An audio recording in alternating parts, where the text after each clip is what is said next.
Hey, a quick announcement before I start today's episode.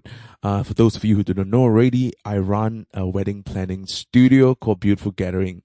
And ever since I started this podcast and my other business, animation studio, I've been neglecting the business for a little bit. So hence I make a big decision to give away my entire wedding planning business, to one lucky, candidate, for free. So if you have any friends or you yourself personally are aspiring to be a wedding planner, do write in the application. The link is on the website. It's beautiful-gatherings.com/application, but you can also find it on the Brian Victor's website in today's podcast, today's interview episode. So, answer a few questions right in. And without further ado, here's today's episode with Aaron Manian.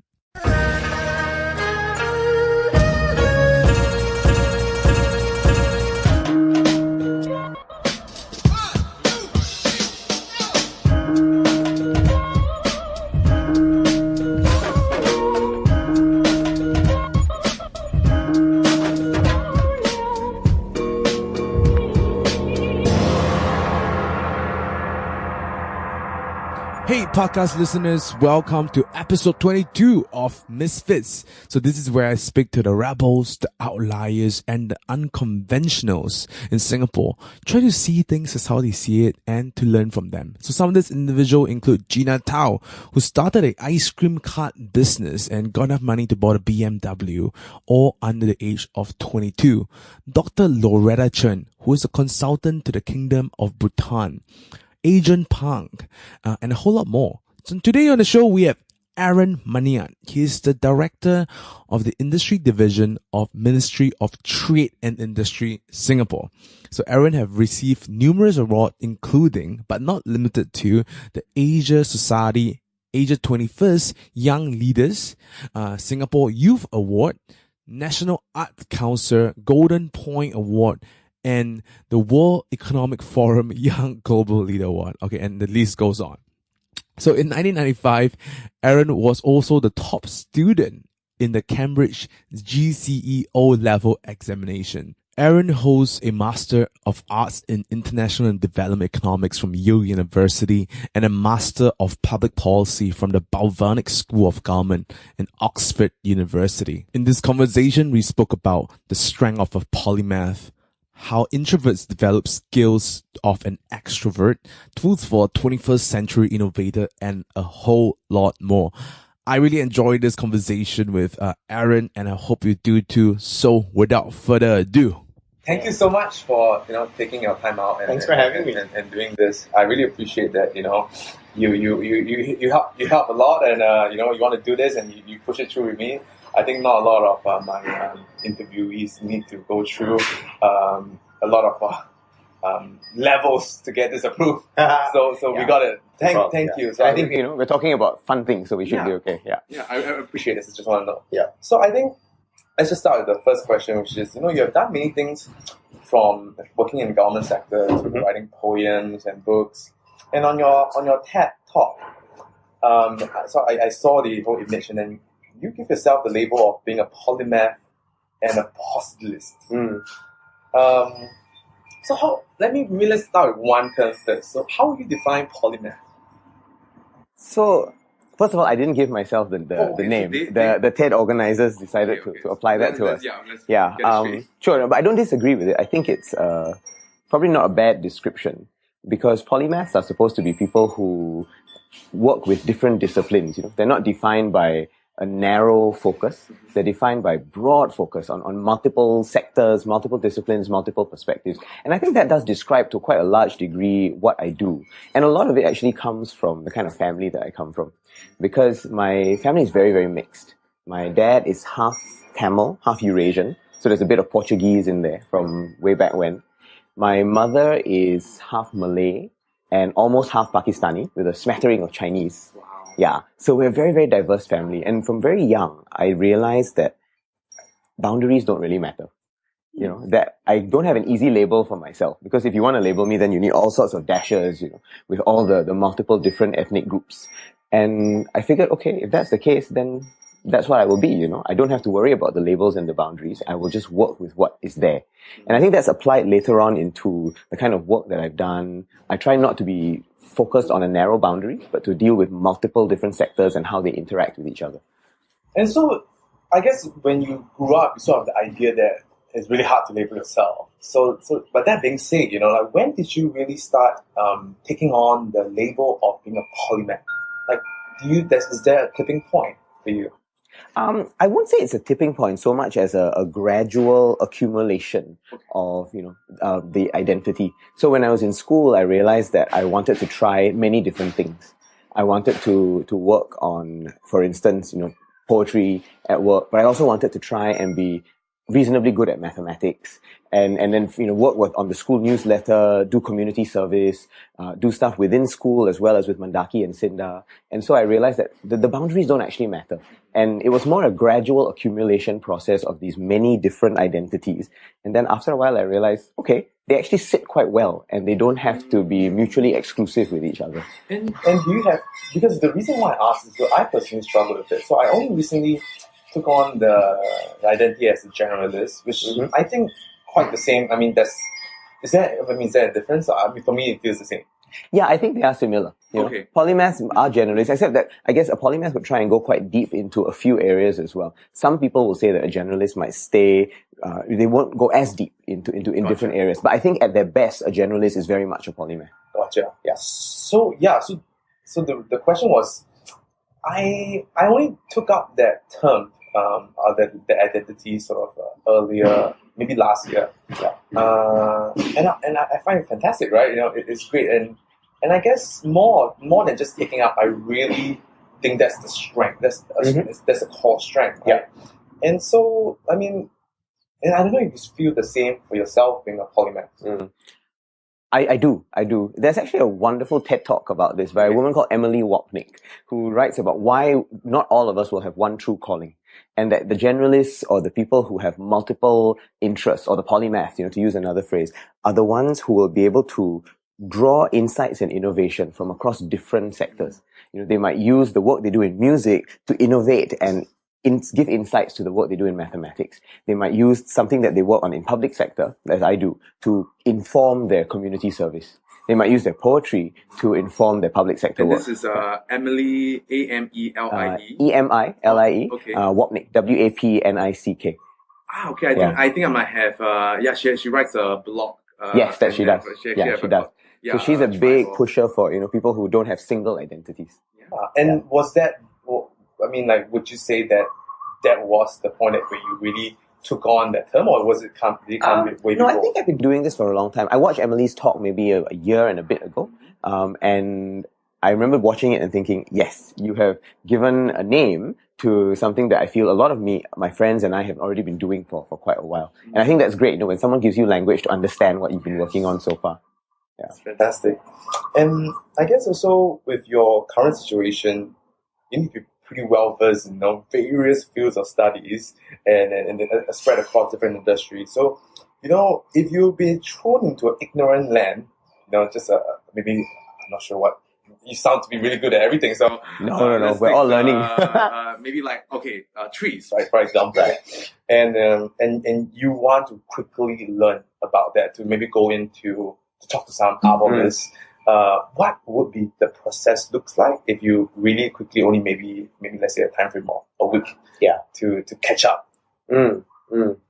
That's a great question. I would start. See, I'm a reader at heart. I learn best when I am reading and slowly digesting material. So I think I would try and set aside at least a few hours, if not a day, for myself to read around something. And that might include not just books, but things on Google, online resources. But what I would probably do is email a few friends, first of all, who I know to be experts, and say, I'm working on this.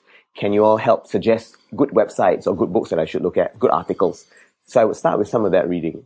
Then I might also put something out on Facebook just to kind of canvas the hive mind a bit, and just say, these are the questions I'm interested in. Can people suggest things? Because apart from the friends I would have approached, I suspect there'll be a lot of other people in my network who might be able to suggest ideas to me. So I put that out there, and then you see what comments come back, Maybe people will give me a website or a link or an article they themselves wrote, or put a comment in that would end up being useful for me. So I would crowdsource a bit.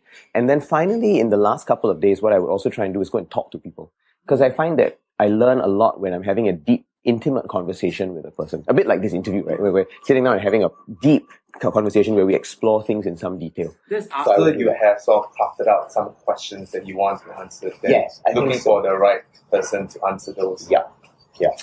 That's interesting. And if it's an arborist, say for example, and we throw you into MPark what are some of the topics that would be, this is on the fly, yeah? Sure. What are some of the topics that would sort of like fascinates you about trees, and maybe some of the questions that you'll be asking this specialist? Well, that's an interesting question. I've never actually thought about that. Well, the first thing I would ask them some technical questions, I suppose. What is the nature of the field? What are the most recent scientific trends that they have discovered? But I would probably ask that we walk around, maybe walk around the Botanic Gardens or one of our parks, so that it doesn't just become a theoretical conversation in a room, but we're actually living the trees, with us. And so I would actually probably try and do that kind of walk as much as possible. And then I would also ask them some other questions that are a bit broader, but that hopefully will give insight to the work that they do. So I would ask them things like, what makes them happiest when they're at work? What are the things that frustrate them most? Who are their most important allies in the work that they do? And I think those are oblique questions, but they would sometimes generate useful insights into what the overall field is about as well. Especially questions like what makes them happy and what frustrates them. Yeah. Those are good questions, actually. Great. So if you ever interview an arborealist, you can ask them some of that. Yes. Yeah. And in fact, I think those questions are pretty general for any specialist. Absolutely. And anyone, actually, in fact. Yeah. And then we will bring out very good topics of conversation. In fact, if anyone, because I was just speaking to Violet, Lim, who runs Lunch Actually, right? This whole dating thing. Yeah. And I bet those questions are great for first dates as well. Yes, I suspect so. They're non-threatening and broad enough. Yes. And I want to get your opinion on this because, I'm personally curious with it, because more people would say that they are either left-brain or right-brain. And one being artistic and one being very methodical. Yeah. So what do you think of it? Is it because you being, you are both. Like, yeah, I would like to think that. I try to be. Oh, yes. Definitely try to be. Yeah. So, do you think, what are your stance on it? Like people saying that they are either left or right. Do you think that's a limiting belief that they put on themselves, or? I think it is possible for people to be a bit more right or left brain.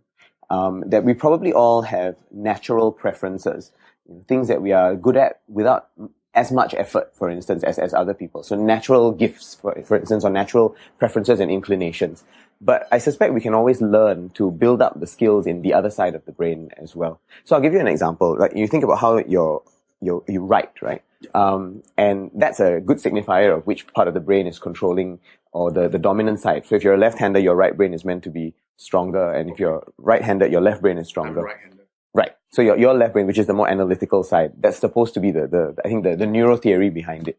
But what I found is that you can learn to write with your other hand. For instance, I remember I fractured my arm when I was a teenager, and I had to learn how to write with my right hand because I broke my left arm, and I had to then learn how to use my right arm because I would not be able to write otherwise. And of course, it was very awkward at first. It takes a lot of patient, intentional effort and practice, but you can get there, And now my two hands writing are very different. So that it's almost like they are different personalities or different sides of me, but I use them at different times of the day. So if I want to do, quick work, I'll use my left hand because that's my master hand, my dominant hand. I know I'm natural at it.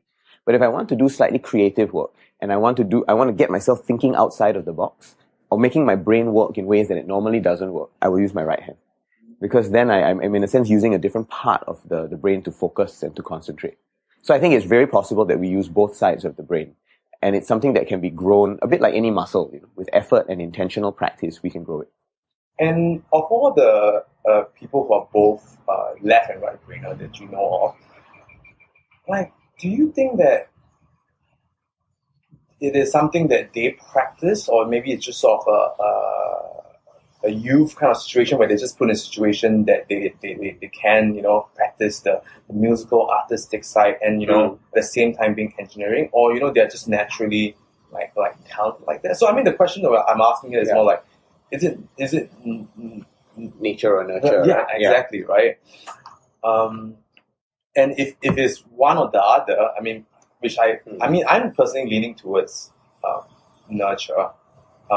Then, you know, what are some ways that people can wrap their brains around it or start doing something, or you should just say right in the other hand, that put themselves in those kind of maybe growth situation in the other.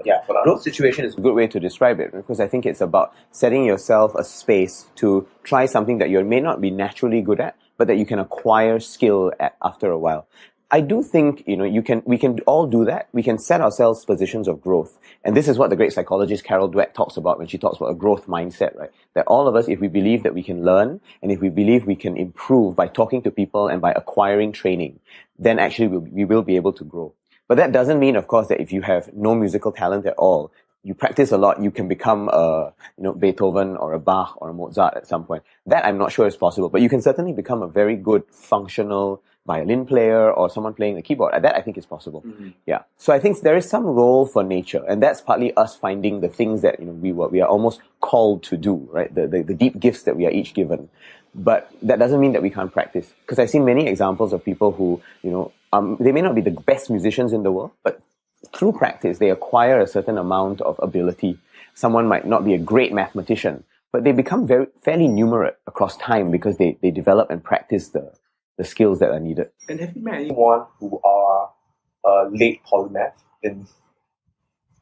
or they usually get the term before 20? Late, I mean maybe it's a bit above 30. Right. You know, What do you maybe? I've met colleagues, for instance, who say that they've tried many different things, and then after they're around 34, 35, they find the thing that they feel is a really good fit for them, and then they work on that. And so there are certainly examples of that. You know, I've got friends, for instance, from the civil service who've moved into more dedicated planning roles and have stopped trying to be pure generalists. There are others who, you know, they've tried a few things and then they said, no, actually, I really want to be an engineer and I want to focus. But it's not so much a late polymath at that stage. It's more that I think they find that having acquired many different things, because you can't be a polymath from the start, right? You have to draw from different disciplines, and that means giving yourself the space to explore each one of them in some depth. So that alone will take a certain amount of time, I think. But these are people who, by the end of it, will find that, okay, they found a space where they can combine the things they are really passionate about and develop them in a much more deep sort of way. And so the question is, if you have or have met someone who is, because a polymath can just be easily disguised as someone who just try different things and, you know, don't like to do, or their interests just can't, you know, be settled in one. Right. You know, how would you tell them that this is actually a strength versus is actually a weaknesses? Because for me, I personally feel that way until only recently. Like, do you have any, you know, how will you convince them that it's actually a strength? Well, the thing I would say is something that we referred to briefly earlier, but I think it's worth developing and fleshing out. It's really the fact that nowadays what we're dealing with, right, is tasks and projects and work that is increasingly complex. Very little work allows you to focus very deeply. You know, even if you're a lawyer or an accountant where you have specific sets of skills, you will often be working for clients that face complex circumstances, right? That may kind of straddle between the economy and social concerns, that may have multiple areas and sectors of business that they have to work through. And for those things to happen, you need to have interest in those sectors as well, so that you can use your skills in the most relevant, applied way. Same thing with someone who's a teacher, right? They might teach a specific subject, but you're dealing with a student who is holistic.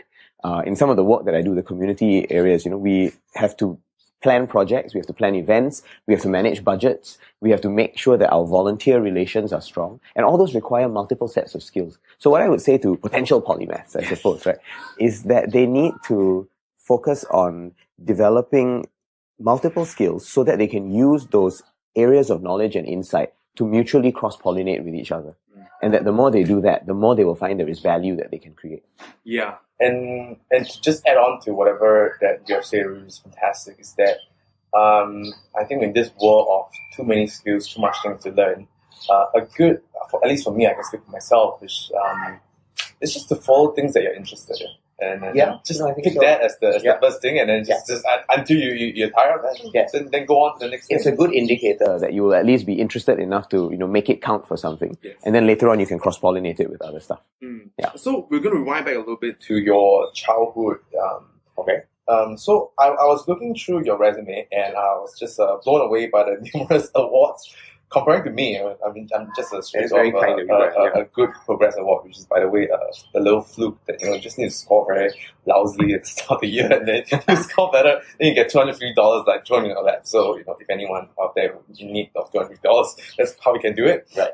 So some of it includes you being the top student in Singapore for the GCE O level back in 1995, right? So why are you such a professional at scoring amazing grades? Oh, it's a funny question. I'm not sure I am a professional at that. I think the main thing really was that I was blessed enough with a few things. I was blessed with parents who made sure that they encouraged us to do the things we were interested in and to be the best we could be in whatever we chose to do.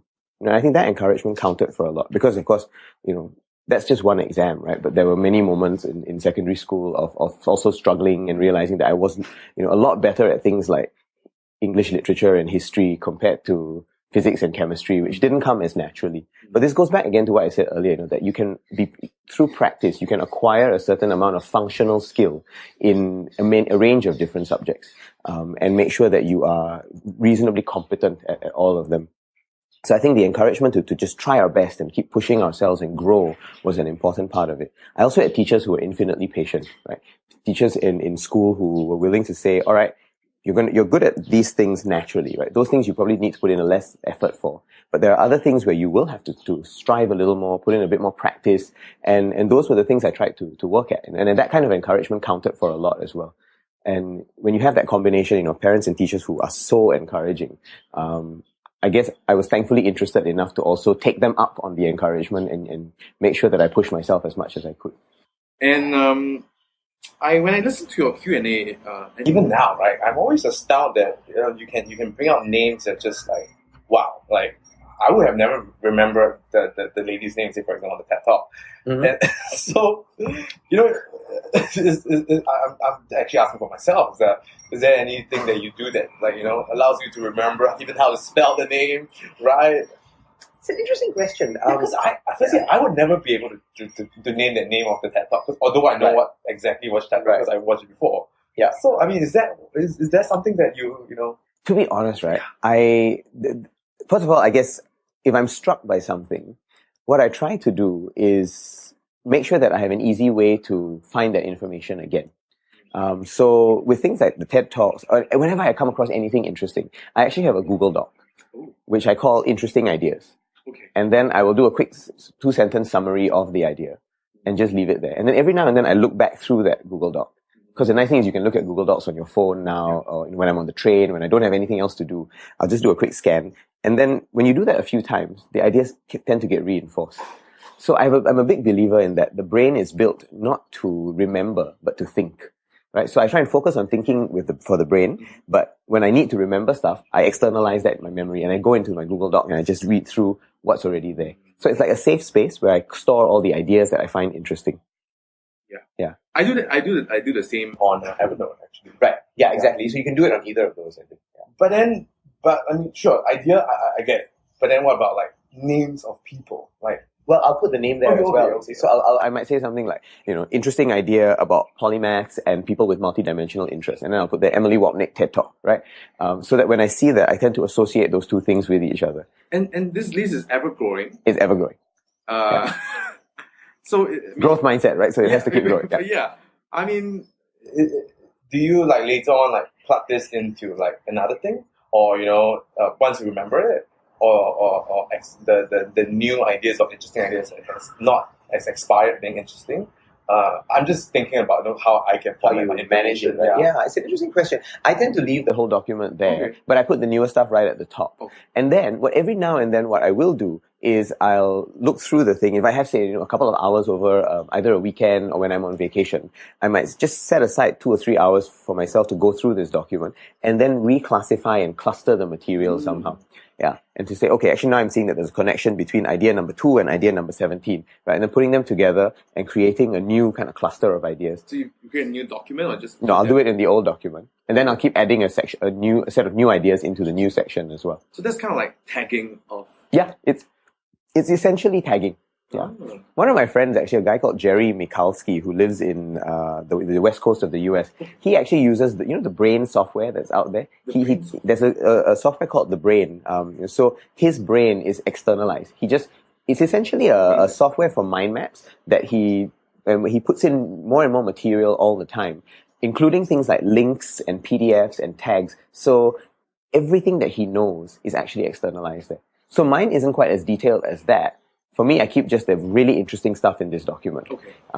But Jerry's brain is actually right out there. You can look it up online, actually. You see that. Oh, okay. So, okay. Let's just, so I can find it on Google. So, what just Google Jerry Michalski brain and you will find it. Jerry Michalski brain. And then Michalski, how do I... Michalski.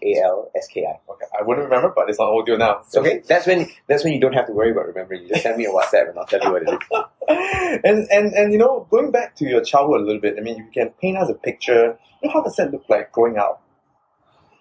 Interesting. That goes back, I guess, to the earlier thing I said, about diversity and the kind of family that I was very lucky to be born into. Because growing up was... So we moved to this place when I was in primary 1. Yeah, so I was born in Jalan Kayu for a couple of years and we stayed there, and then after that we moved to Bedok North, and then we moved here after that when I was 7, 1986. And growing up was, to be honest, mostly a lot of fun. I mean, I had my first brother when I was 4, the next brother when I was 7, plenty of young cousins to play with as well, and we had a lot of fun. It was just a lot of running around, a lot of games, and also a lot of realizing that each of us was slightly different, but that the differences made for a more diverse and more interesting experience. Because it would have been so boring if we were all the same. Was there a favorite game back in the day? There was no single favorite game, I think. There were times one of my aunts lived in Jalan Kayu in the old British camp.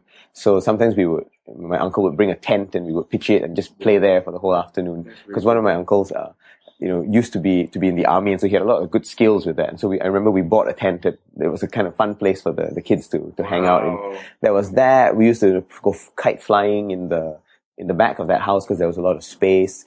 There were lots of visits as well. We would go out to the zoo. I remember spending long days at the bird park as well, and just being together with young cousins and doing things that kids do, I guess. Well, it's very different what kids do these days. That is true. That is also true. Yeah. Like it seems to be the information is sort of like gathering on the phone. Yeah. But what are the key traits of young Aaron? If you were to look back, My goodness, I'm not sure. I remember I used to draw a lot. Draw and write. There was a lot of drawing and writing, and I guess the writing certainly has continued today. It's very much a part of my life, and I often say to people, I am a writer. It's not something about myself that I can switch off. It's just there, and I guess that's what a calling or a vocation is, right? It's something that you have to do, and if you don't do it, you're not quite yourself. So I think writing is a big part of that. I draw much less, although I do sometimes still sketch. Okay. I don't think I'm particularly great at it, but I think drawing is a useful way of also turning on a different part of my brain. So I remember going through some workshops once about something called graphic recording, where you just listen to people and then you sketch what they're talking about. And so sometimes in meetings, one of the things I force myself to do is to not take notes with too many words.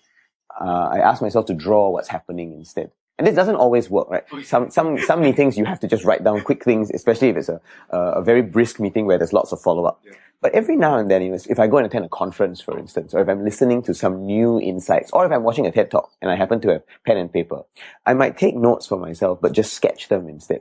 Because I think that turns on a part of the brain that, again, I don't normally use, and that is quite handy. It's a fun way to just grow a different muscle. So there's some drawing still, but writing is clearly the main way in which I I work on things. And does this sketching is recorded somewhere, or you just sort of... I have it all in a notebook. That's it. Oh, okay. I can show you some later if you want. Yeah. So I mean, so drawing, writing, and characteristic, if you were to compare to your cousins, like how do you stand? Because you guys were a little bit different, slightly, right? Yeah. How do you stand on that? I think one other thing I guess I would have to say is that I was probably more introverted than most. I am an introvert at heart. I gather my energy on my own. And that doesn't mean I don't like being with people. I love being with people. But I need to recharge my batteries, either alone or in a small group of people with whom I'm quite comfortable already. And that could be my family, it could be close friends as well.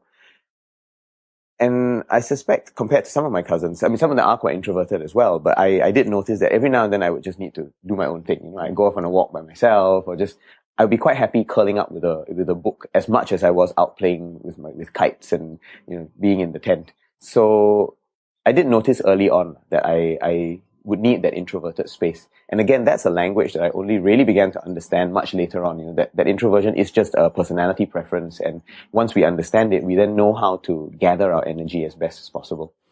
Yeah, I think one of the books that I really like, Definition of Introvert versus Extrovert, is by Susan Cain. Yes, Quiet. And she made another good TED Talk. Oh, yes. Highly recommended it. And she talk about introverts having a huge funnel where they just get all the external sort of stimulation in. Yeah. And versus extrovert have actually a more narrow funnel where they can have a lot more that comes in, but they only take in less. So they actually have more, I guess, energized versus introvert overwhelmed. That's right. Yeah. It goes back to what I said earlier as well. Remember when you asked me about the arborealist, right, and how I would approach things? And I said I would start by reading. That's probably a more introverted trait than most, because it's starting by myself, exploring, making sense of things, and then only after that will I go out and talk to lots of other people. You might find that a more extroverted way of doing it might be to just talk to lots of people first and then use that as a way of funneling the information. And neither is correct, right? You just find ways to do it that work for you. That you also, take on the later part where you also talk to people, which is, I think, a very, very important aspect of gathering information. Versus, maybe I would consider myself more extrovert, where I'll just ask about information first versus reading. But, you need to have both. Yes, I think that's the key, right?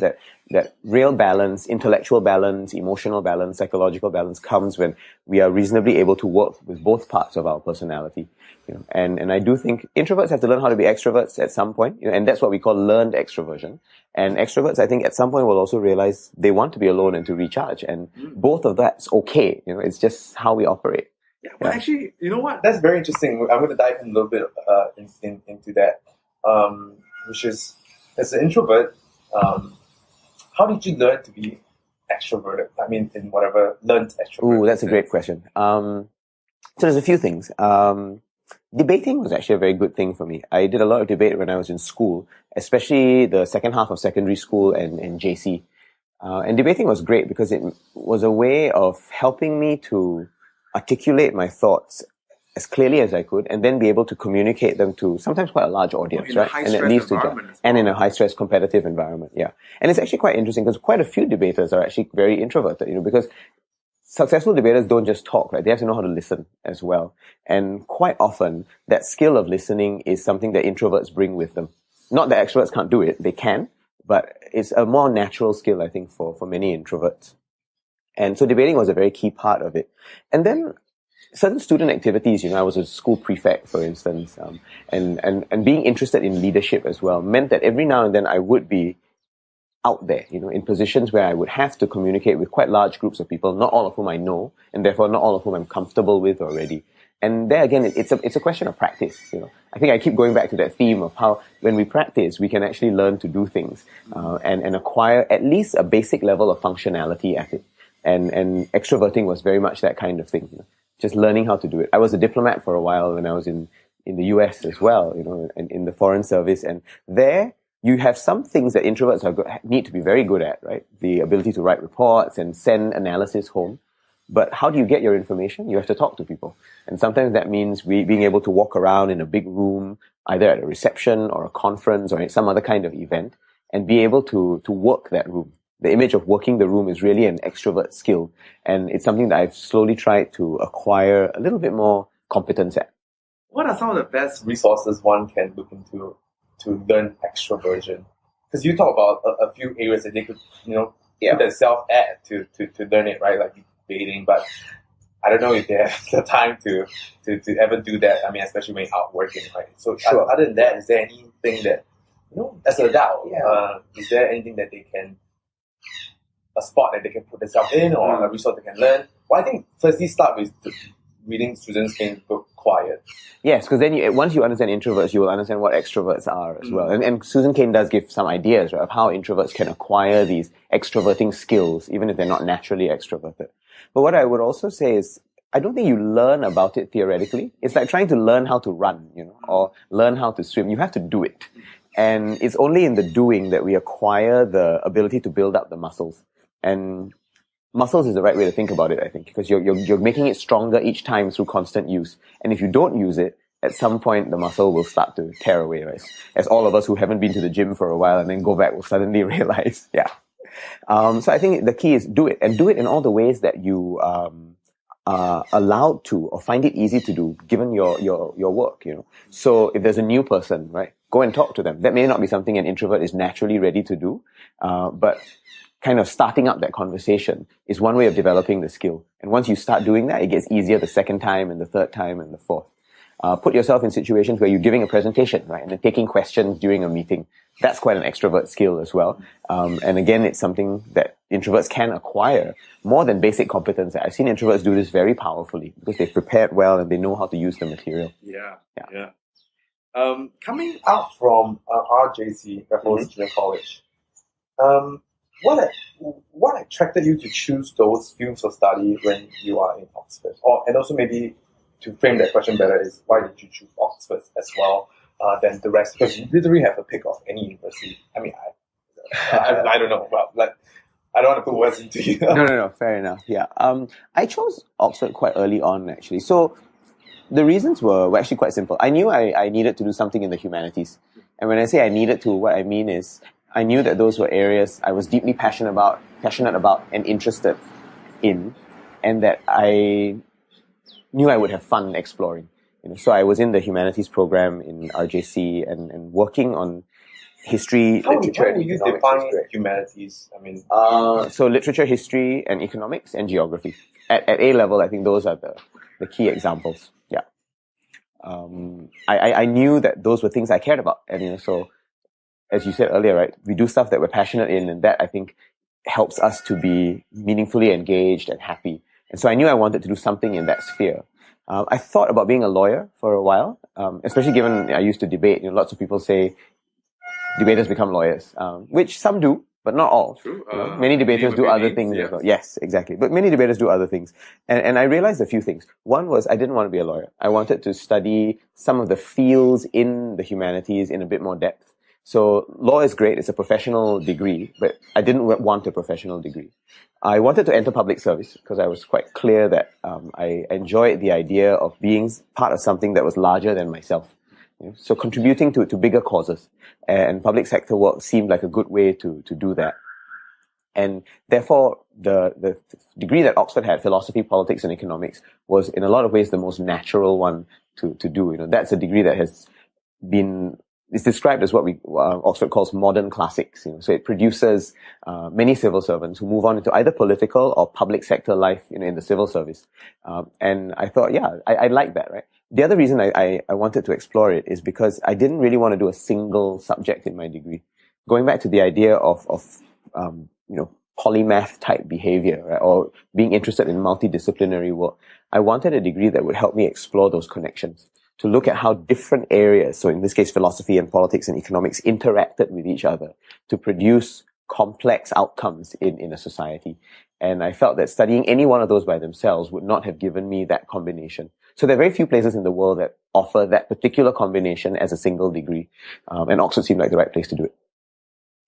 What were some of the more big lessons or important lessons that you learned at Oxford? I don't know how to pronounce this. I'm going to bastardize the Blavatnik School of Government? So the Blavatnik School was more recent, actually. Okay. Yeah, that was where I did a master's degree in public policy.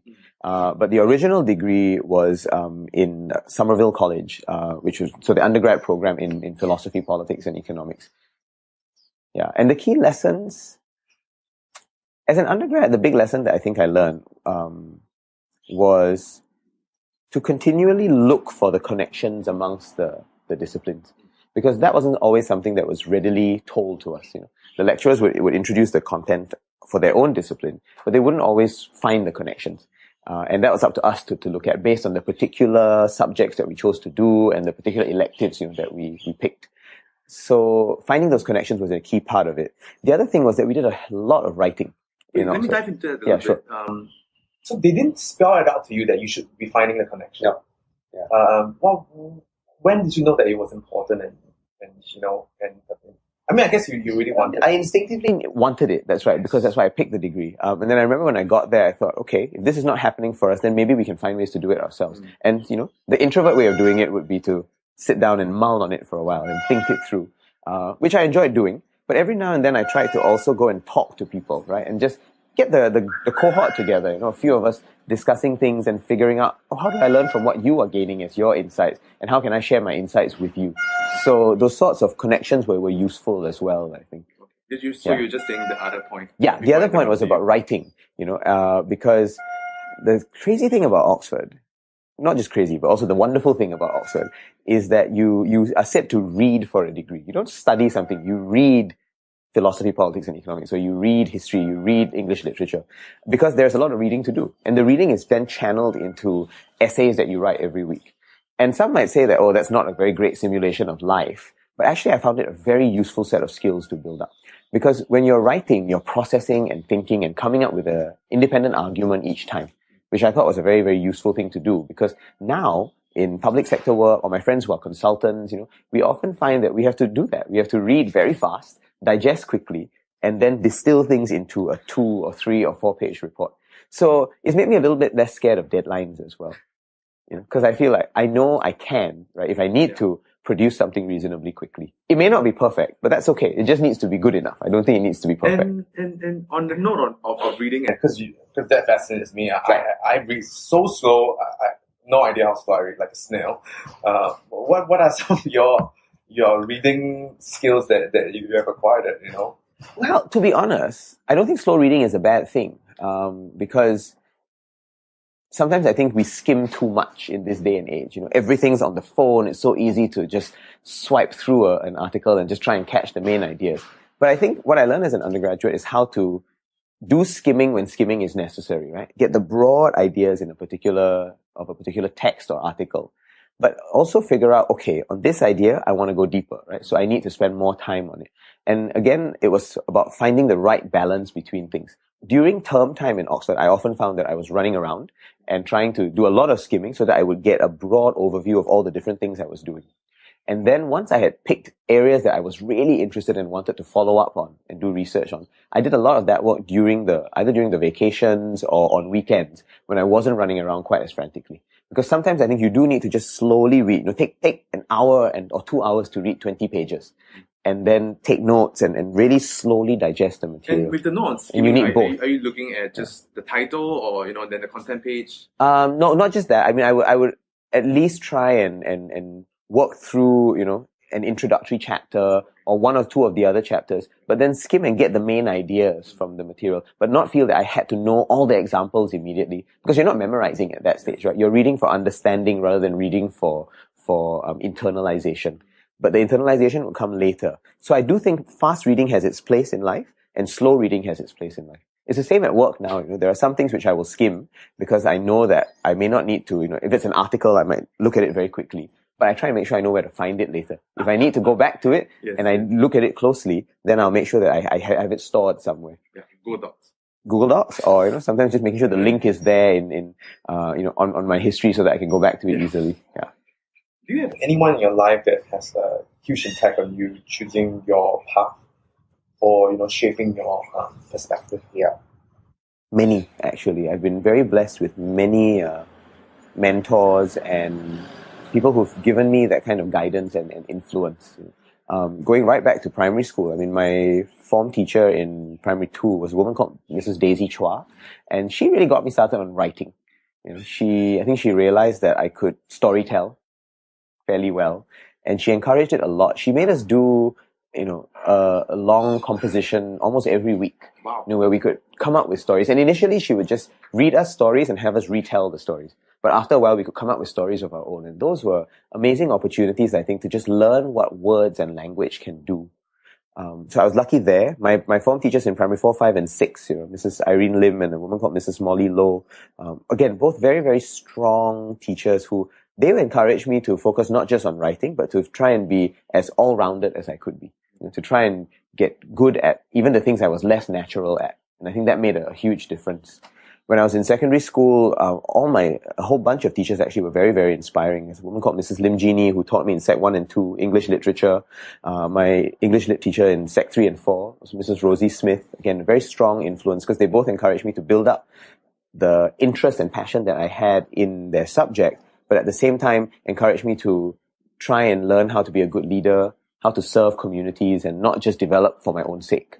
I think that made a difference. My math teacher when I was in Sec 3 and 4, so a man called Mr. Rajaram, who now is administrator at NUS, he also, I think, pushed me to make sure that I acquired skills, not just in the areas I was naturally interested in, but in things like mathematics, where I don't think I was the best mathematician in secondary school, far from it, but I was interested enough to at least acquire, I think, a certain functional competency at it.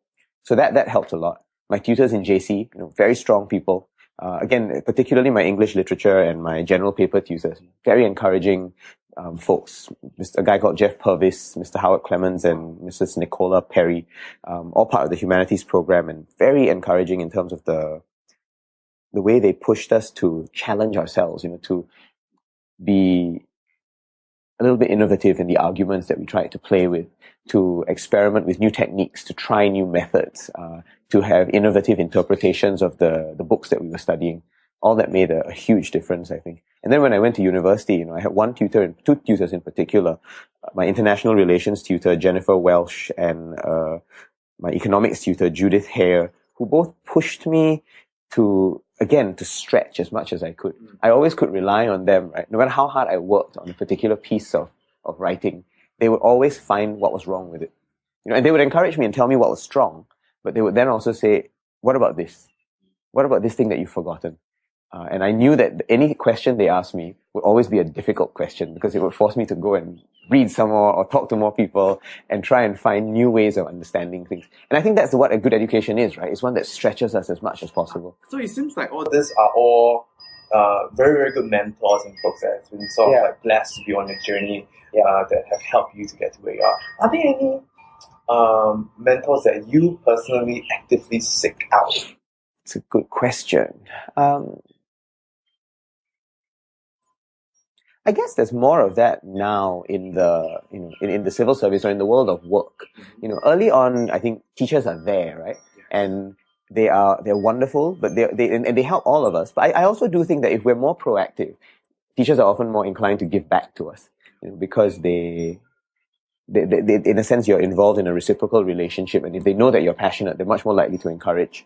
But now in the world of work, I have had sometimes to actively seek out mentors. And so just to give some frame there, because I was speaking to all my friends, about mutual friends actually, also telling me that actually in the world of service, there's actually sort of a program where you are forced to find a mentor.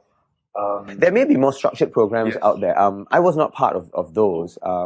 So I remember being assigned things like a buddy, and there are sometimes formal work mentors where you. Yeah, but you say it's not very productive for him, at least. Right. And I think a lot depends there on the match, right, between the person and the mentor and the mentee, rather.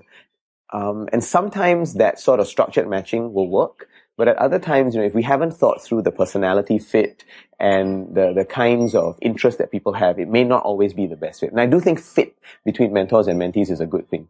And an important thing to have. Structure is useful. It's probably better than nothing, but I would say that it's enhanced if people get to choose their mentor. So I've had younger civil servants come up to me and say, can you be a mentor for me? And I'm happy to do that because I think that that's a better way to do it rather than try and force fit personalities in an overly structured way. But what I would add is, many of my bosses have been very responsive if I go up to them and just say, I mean, I won't ask them, can you be a mentor? Right? Because that seems a bit stilted, I think, sometimes. But it's nice to just go to them and say, if you can spare an hour, right? Could we have lunch? And could I ask you some questions about, career moves and help me understand certain things? So, former head of civil service, Peter Ho, is someone I think of, as a mentor. Now he's retired, and I think he's mentoring many people, and sharing a lot of the wisdom that he accumulated in his 30 plus years as a public officer.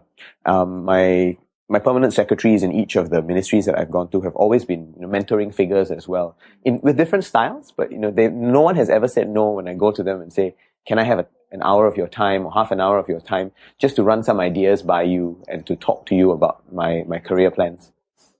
Yeah. No, and I'd just like to underscore this for people looking for mentors. And I think you bring up a point really well, is that this whole mentor-mentee relationship is very scary for anybody, because it's like a huge time commitment if you think about it.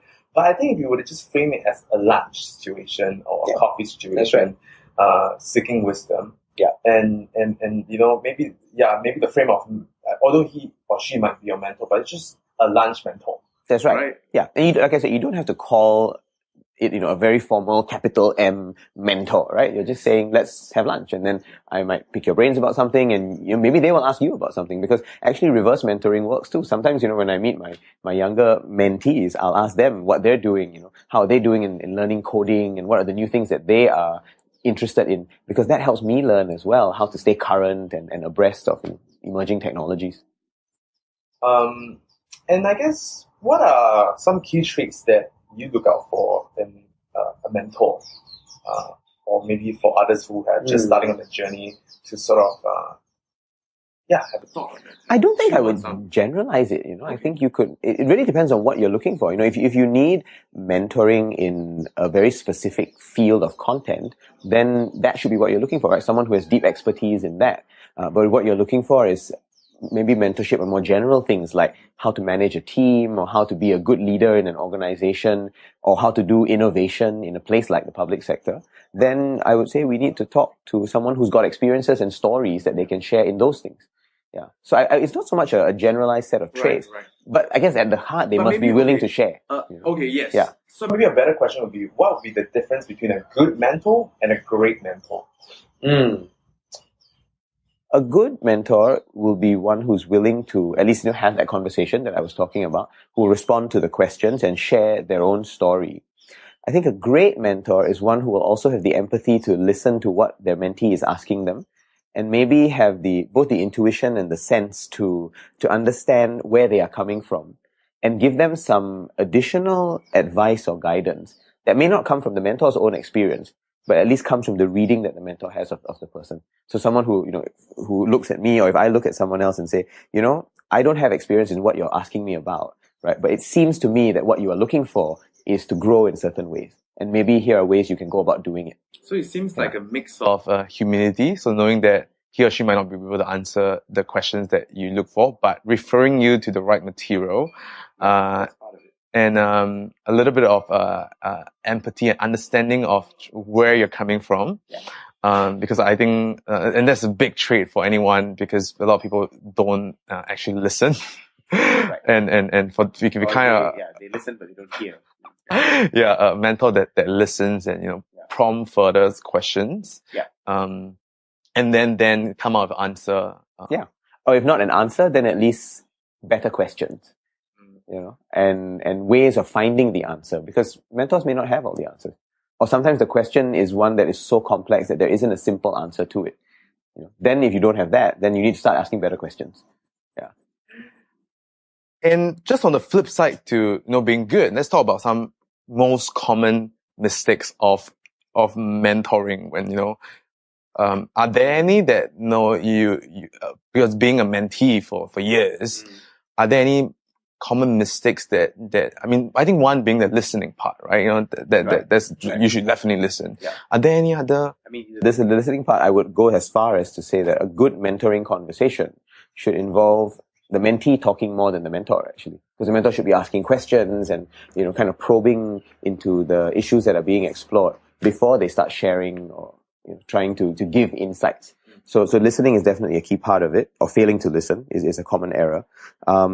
Assuming that you must have answers is another one. Because sometimes a good mentor just helps you to say, well, maybe you're not asking the right question. Maybe you should be asking this question or another question instead. And I don't have answers to that, but maybe that gives you an insight, right? So that I think is useful. Helping people to frame new questions and not always feeling they must have answers. And then the third thing is assuming that you must always share your experiences. Because yes, people want to hear your story, but your story might not be completely transferable to their situation. Especially these days, because change happens so fast, right? Technology changes so quickly. Whether it's in the public sector or in the community work that I do, if I think about when I started doing it, right, in the early 2000s versus what the world is like now, technology has changed, right? The ways in which we interact with one another has changed. We use social media much more extensively now, and that is a world that not all mentors will necessarily be able to work with. Yeah. Let's do a side step and move into to poetry a little bit. Right. When is your first introduction to poetry? Wow. Definitely in primary school. Actually, no, that's not true. I think all of us get introduced to poetry when we learn nursery rhymes. Right? We learn about the way words work and what rhythm and music sounds like in language. And yeah, so I think it was nursery rhymes, and then going to school and realizing that these are parts of larger stories, right? There are books there that we can read and get exposed to even more of the musicality of this language. So poetry, I think, started there from when I was very young. When did I start writing my own? I think around primary 3, primary 4, lots of rhyming poems that I look at now and I think, they are all necessary pieces. I believe that everything a writer writes is necessary. Yes. And sometimes it may not be a great piece, but it's a necessary piece to get you to the next one and the next one and the next one. So that is the idea of craft as well. That you're building up the writing muscle all the time. So yeah, it started a lot in primary school, and then it kind of got more formal in secondary school with something called the Creative Arts Program. It's a program that MOE and NUS run for people who are interested in writing, and we go through a week-long residential seminar, and then after that, if we're interested, a mentorship program as well. Now, writing mentorship is of course a bit different from the mentorship we just talked about, because there the mentor is actually giving feedback on the writing, and trying to help the young writer to find their voice. And I was very, very blessed to have 2 wonderful mentors when I was in school. Both poets, Miss Ho Fan, who used to be a teacher at RJC and has now retired, and Associate Professor Dr. Lee Zhu Ping, who used to be part of NUS and has now also retired. So both wonderful mentors who helped me to, I think, figure out what my own voice was like and how I could amplify that in the writing that I do. And for someone, because I have zero clue about poetry art at all, how would you introduce poetry to another person?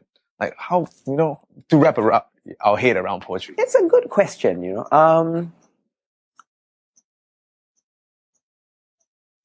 I guess for someone who isn't already acquainted with poetry, right? What would I do?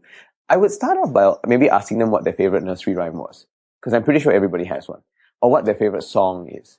Okay. Because the best nursery rhymes and the best songs are poetry, right? They're about how words create sounds and images in our minds to convey a certain idea or message, right? And then help them to then figure out what is it that they like about that. And why do you like Mary Had a Little Lamb versus Jack and Jill Went Up the Hill, or any other of the Eminem rap. Right, exactly, right? What is it about it that's interesting? And often people will say one of a few things, right? They might say that it's the content, right? There's some interesting lines there that help them to think about the world in a new way. Right? And that's what poets would call similes or metaphors, right? You are using images, and when you say something is as slow as a snail, right? You're using the snail to emphasize what slowness is. That's a tool that poets use. So you might be interested in the content. But some people are interested in the beauty of the sounds as well. What Robert Frost calls sound sense, the musicality of the material. And then realizing that just listening to it, you also get an image of what's going on. Right? So that there are lines in poetry where if you repeat the letter S, for instance, that can create the image of the whispering of leaves, or the whispering of the wind, for instance. And so the sound matters as well. And when you put that together, right, the content, the images, as well as the sound and the music, that's what poetry is about, I think. Yeah. Yeah, because in writing, there isn't any, maybe poetry falls under one subset of writing. And I guess that pretty much shined the spotlight. The 2 points that you just mentioned. No, I think so. I think those two. I mean, all writers would do that to some extent, but poetry in particular needs original images, original content, and sound sense that is particularly beautiful. And the best journalists will have it. The best prose and non-fiction writers will have that as well. In fact, if you ask me, some of the greatest novelists in the world, people like Salman Rushdie and William Golding, their prose is poetic. But people draw artificial distinctions sometimes between that, and then some poetry can be very prose-like in other ways. Yeah. And on a personal note, what does poetry mean to you in your current season of life? It's a good question. I've always been writing, I guess, like I said, since I was very young, and I do think of poetry as part of a calling. It's something I cannot choose not to do. I can stop it for a while, but it will always come back. I like to say that the words are kind of swimming around in the head and in the heart, and then eventually they will come out. In fact, I'm a big believer in the fact that sometimes we don't really write the poems ourselves. The poems are actually out there, and the writer becomes the conduit for the poem to be expressed. And it's quite nice when you think about it that way, because that also means that not every poem needs to be utterly and totally perfect, but we are just mediums through which the content is articulated. And that's what it means for me. It's a calling, it's a vocation, and it's something that I don't just do as an analytical thing, right? It's emotional, it's physical as well. Another of my poetry mentors, Professor Edwin Tambu from NUS, he always says that when you read and you write poetry, you don't just write it with the head, right? It's not just a mental or intellectual process. You write poetry and you read it with your whole being. Everything about you is being invested in that poem. And I think that's what it is. That's why you can't turn it off, because it's such a part of everything that the poet does. Got it. I like it. Give me a good sense of reference now to approach this it's kind of like high-end art, It's when you're not inside, you feel like just a stupid idiot that, go to this event and I have no idea how to look at this paint and try to make an understanding of it. But I think the way how you just said it gave me a very good frame of reference to approach that topic. It doesn't need to be high-end art, right? I mean, nursery rhymes are not high-end art. Some of the ancient ballads, the songs that we know, they're not high-end. Everybody has access to them. These were things that were sung by the minstrels in villages, or by itinerant groups of performers. And they would move around different parts of the world and sing their songs and recite their poems. That's where poetry started. And I think it'd be really useful if more of us could do that, actually, to get this out to more people, right? And to help people understand that there is poetry in everything, not just in stuff that is obviously high end. Yeah, agree. Turning to another point, moving down to, actually this question is a very, very loaded question, so please dissect it however way you want. I have this generalizing theory of people who are very good at academics. They haven't learned to fail yet. And there's a lot of power in being able to fail, and the power of failure. Yeah. And so I have, the theory is that, people haven't learned to fail. And then when they're put on this position, they're playing defense, and the problem with playing defense is playing defense in what? In their work. In their work where because I don't want to try this new idea because this old thing still works, kind of situation. So, I mean, just what are your thoughts on that? I think it's a very powerful question, first of all, because I do think you're right. There is something quite educative about failure, but it's important to not over-glorify it either. When we talk about failure being an important set of lessons and how it's necessary, actually for innovation, right? You can't innovate if you don't fail. You need to experiment, and experiments by nature involve either failing or succeeding. You don't know beforehand which of those is going to happen. So I do think that it's a really important set of skills to acquire. The key is, how do you fail in a way that allows you to learn, right? If you just fail and you wallow in the failure for a while and then nothing changes about what you do, then that's almost a double failure, right? You failed in what you set out to do and then you don't even learn anything from it. But I think it's when the failure comes with reflection that you are able to then say, okay, how do I bounce back from this? What else can I do to operate better, right? Or do things in a different way. So just to give some examples on this, right? I think, for instance, I don't think of the word failure as even necessary now. It's really a case of we really should learn how to do small experiments, right? Test our ideas out so that we do that in a low cost way. And eventually we find ourselves in situations where we can do bigger experiments because we've learned from the initial ones. So there was some time ago, for instance, where I wanted to set up a new laboratory, and I called it a gaming lab, right? It's a game lab where in the Civil Service College, we were using games to teach civil servants about complexity, right? How to manage in complex circumstances. And that kind of thing can be quite a big project, right? It can involve a lot of funding because you need to get resources to hire people to design the games and then to run them as well.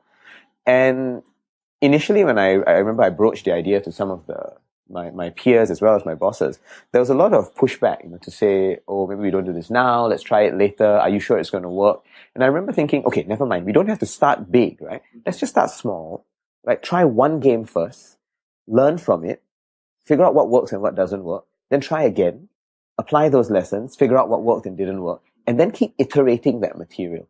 So rather than think of it as, oh, I failed to start it at the start, I just tell myself, no, if I want to get from here to there are 10 steps in between. I will take the steps along the way, and each time I will learn from them as much as I can. So then what you're doing is you're having small failures produce insight, produce lessons, and produce education, which then allow for ultimately a certain amount of success. Yeah. So I think even the framing of failure is not always the best one that we can use. And this is not to say, oh, we should all set out to fail, but we should set out to experiment. We should set out to learn. And that will come sometimes from success, and sometimes it will come from, something that is less than perfect. And if it's less than perfect, then we must reflect on it and figure out what went right and wrong so that we can learn the next time and the time after that. Yeah, I agree with you. And yeah, failure is a touchy word. I mean, I still haven't wrapped my head what's a better way to I mean, you say it as experiment. Some people also say it as steps to your success. Yeah. Right. Yep. And to realize that, if you're, like I said, you're moving from one place to another, it's not a straight line sometimes, right? You might need to take a few steps forward, a few steps back. You might have to go in curly-whirly lines, right? But eventually you get there, right? And we mustn't presuppose that the journey is going to be this neat line. Sometimes it's a really messy process. I'm sure you've seen those diagrams, right? Where instead of a line, it's just this mass of just sprawls and curls. And then eventually you figure it out and you get there. Yes. Yeah. And I think that's what life is like, right? Earlier I said something about how we deal much more with complex issues these days, right? And the more complex the stuff is, the more we must allow ourselves to fail. Because it is precisely in those failures that we will learn from the experience and be able to move further on. But I should add one more thing, by the way. When I said earlier that we don't glorify failure, right? What I mean is this. There are failures from complexity, like the ones I just described, which are very useful to learn from. But there's another type of failure, right? That's failure of complacency. And failure from complacency is things like carelessness. It would be things like, when you write a document, you make typo errors in them because you didn't bother to check them properly. It means things like not verifying facts, right? A journalist cannot afford to not verify facts, or someone who's a writer, right? They don't do their research and they do it in a sloppy way, and then something turns out to be factually wrong. Those are errors of complacency, I think. And that kind of failure, I don't think we should overly tolerate, because those are things we can easily correct for, right? You correct for it by due diligence, you correct for it through a certain amount of care and meticulousness. So with my team at work and in my community groups, I'm very clear to all of them. I will not tolerate failure from complacency, because those are avoidable failures. But failure from complexity, I'm more than happy to tolerate, because we can't avoid those. We must learn from them. Yeah, this is a good way to think about it. Yes. And yet here you are, like pushing boundaries, and trying out new things. Trying to, yes. Yes. Yeah. Just trying to put labels again. in a world where less innovation is happening in the circle. I'm not true, by the way, not true. But that's just how the stereotype maybe is surrounding that. What has happened? What event has happened in your life that made you so different from the rest? I'm not sure that I am that different, to be honest. I know this is a website called Misfits, so we need to be different somehow, right? But like I said, I guess it's a combination of support in the early years to realize, okay, I can try, right? I've been encouraged to try and do things in a slightly different way.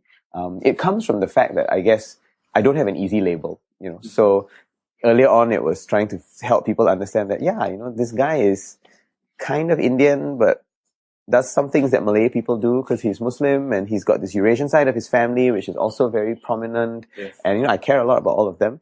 And the idea is then I don't need to fit into an easy box. Then later on it became, okay, public sector, poet, community work, volunteer teacher. I am all of those things. I don't have to choose amongst them. And I've always felt that because you don't have to choose, then the labels don't matter quite as much, because you are both all and none of the labels at the same time. And I think that's what's helped push me to really say, okay, don't worry about the label. Just, if there's important work to be done, let's get it done. And then along the way, in the work at least, or even in things like community groups with Mendaki and Sinda, I've always benefited from having, strong, mentors and patrons. People who've encouraged me to say, yeah, go ahead and try, right? And then we will give you support if it doesn't happen to work out quite as well. Yeah. Do you have a favorite failure that in retrospect plant a seed for success later in life? I do like that question. Favorite failure. Maybe that's what we should all have. Pick a favorite failure so that we don't see them as quite as negative, as and we are trying to frame it very positively. Yeah. That's right. Yeah. A favorite failure. I know organizations, for instance, that do things, give out a glorious failure award. A failure that generates a lot of learning for everybody else. Companies in certain parts of the world that do that, which I think is a very powerful thing. But my own favorite failure. I mean, we can come back to it. We just let it sit for a while. We can come back to that. Why don't we come back to it? Okay. Let me mull on that first. Yeah. So the next question is, how is the day like being a deputy director in the Ministry of Trade and Industry? How does this your day looks like? Yeah. To be quite honest, there is no typical day. Okay. The work involves a range of things. It involves working with the Economic Development Board on the manufacturing and services sector. Maybe let's just do a framing into the trade and industry. Like, how would people wrap their head around this? Sure. No, I understand. Yeah. I mean, it's a big ministry. The trade part of it is really about the international connections and relationships that we have, either with countries or with groups of countries, that allow us to encourage more free trade to take place in the world. Because Singapore, as a small and open economy, is strongly reliant on open markets and a liberal trading arrangement. On the industry side, which is where my team does all of its work, we are interested in how we grow the domestic economy, right? And that might include bringing in MNCs to Singapore, but also growing our small and medium enterprises, encouraging startups, making sure that resources like manpower and capital and land are available for industrial growth. And making sure that we have the energy resources to also, grow the economy, right? In a world, of course, where carbon constraints are getting increasingly acute, right? And where, we have commitments, internationally to make sure that overall global levels of carbon are actually, in the long term, going to be reduced. So that's the broad area of the work. The areas that we work on in particular in my team are in manufacturing and services and the tourism sectors. So we're involved in figuring out how do we grow those. Essentially, it's about how, Singapore gets marketed as a destination that is attractive for businesses on the manufacturing and services side, as well as for people. And that's what the tourist side is about, Tourists in terms of leisure tourists, but also business tourists and how we can encourage them to be here. So why I say there's no typical day is because on some days I might be working a lot with the Economic Development Board on, their investment strategies and the kinds of companies they're working to bring in. And they do a lot of the hard work, of course, but every now and then, some of the policy guidance comes from the ministry. And then on tourism, that includes things like, making sure that there is enough space for new attractions to be built. It includes making sure that our integrated resorts on the economic side are doing well, and that their attractions and hotels are strong. It includes things like making sure the annual Formula One race goes as well as it can. And of course, we have a wonderful race promoter who does a lot of that work. Yeah. But because we are a night and street race, we have a lot of coordination to do because there's road closures to take care of, security and safety issues. So we try and facilitate the relationship with the rest of the government in terms of getting the right approvals. Yeah. So there's no typical day. Yeah, it sounds very wide-ranging, from technical problems to global broad strokes of policy making that could help facilitate the growth in those areas. And very complex because you have to work through other people. I can't do it all myself, right? I have to work through agencies, I work through companies and work through, partners. And I think that's the nature of the most meaningful work these days. The more we want to do things that have scale and impact, the more we have to work through others. Yeah. Oh, you're so right. And I actually want to do a follow-up to that question, but before that, just a quick one on your personal definition of a civil servant. Right. That's a good question. If you were to introduce your work as a civil servant to another person and just work there, okay, what else, Yeah, that's a good question. So there's a whole range of it, right? There's analysis work that we do, whereby we at heart, the civil servant serves the government of the day, right? And through that, we serve Singaporeans, right? We make sure that that the government works as effectively as it can, as efficiently as it can, but also in a way that meets the needs of citizens. And we do that in support of like I said, the political, what we call the political masters, right? They are the ones who are elected. They have a mandate to enact certain policies and we help them to enact those.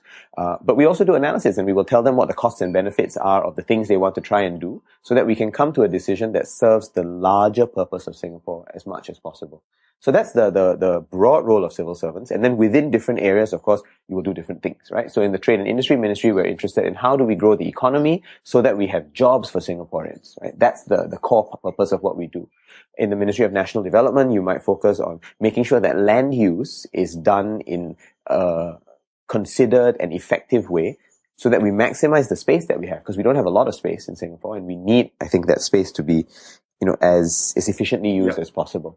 The Ministry of Social and Family Development, on the other hand, will be there to make sure that issues relating to society and family are taken care of, that we give people support where they need it, that those who are in need of particular assistance from government receive it, and that the rest of us are providing enough into the taxes that we pay to have the resources to make those payments. So it's multiple different things, right? And that's why it's so multifaceted. Because we have government encompasses so many different aspects of people's lives. Yeah, I mean, yes, I can't. It's hard for me to wrap my head around that definition because, like, if I were to meet someone on the street or someone come up to me and and if I were to say that you should definitely join the civil service, like, what are their key traits or what are things that they are interested in when you tell someone that you should maybe consider that the civil service. The best definition I have heard actually comes from DPM Teo, who is the minister in charge of the civil service, and he says that at heart, right, never mind all the individual areas that people are working on, because those are very different, as I pointed out, but at their core, a good public officer is one who derives happiness from the happiness of others. So what matters to you is that you are serving a cause that's bigger than yourself and that allows you to have, sometimes indirectly, impact on the people around you. That, I think, is at its core what's necessary. Because, different people are motivated by different things, right? If you're motivated by, a high salary, then the civil service is probably not the best place for you, right? We are reasonably paid, but we're not overly paid, right? And we certainly wouldn't make as much as, say, a management consultant or an investment banker or a high-flying lawyer. And that's fine. Because most of us are not in it for that anyway, right? Some people are in this, in a job because they want the pace, right? They want to constantly be doing something different. And maybe if you want to do that, you might want to be a journalist, right? Or you might want to be doing work that allows you to, actually explore those new areas all the time. But if you're interested in doing things that affect causes that are bigger than you, then actually the civil service is not a bad place. I guess also, being in the civil service sector, you must need to deal with a lot of traditionalists. And traditionalist might be an innovative person 20 years ago, but in today's day and age might be a traditionalist, what we call traditionalist, right? What are some of the effective tools in the toolbox that one can deploy to stretch their mind a little bit and maybe change their point of view? That's a good question, but I like where you're coming from with that question, because you've not assumed, as many people do, that the government is monolithic. Sometimes people assume that there's only one viewpoint that exists in government. I mean, there's 120,000 people in the government. There's going to be multiple perspectives and different views, different interests, right, on each issue that's out there. And you're right, that on some things people can be very innovative, and on others they might be a little bit more traditional. The first thing I would say is that the traditionalist is not always wrong.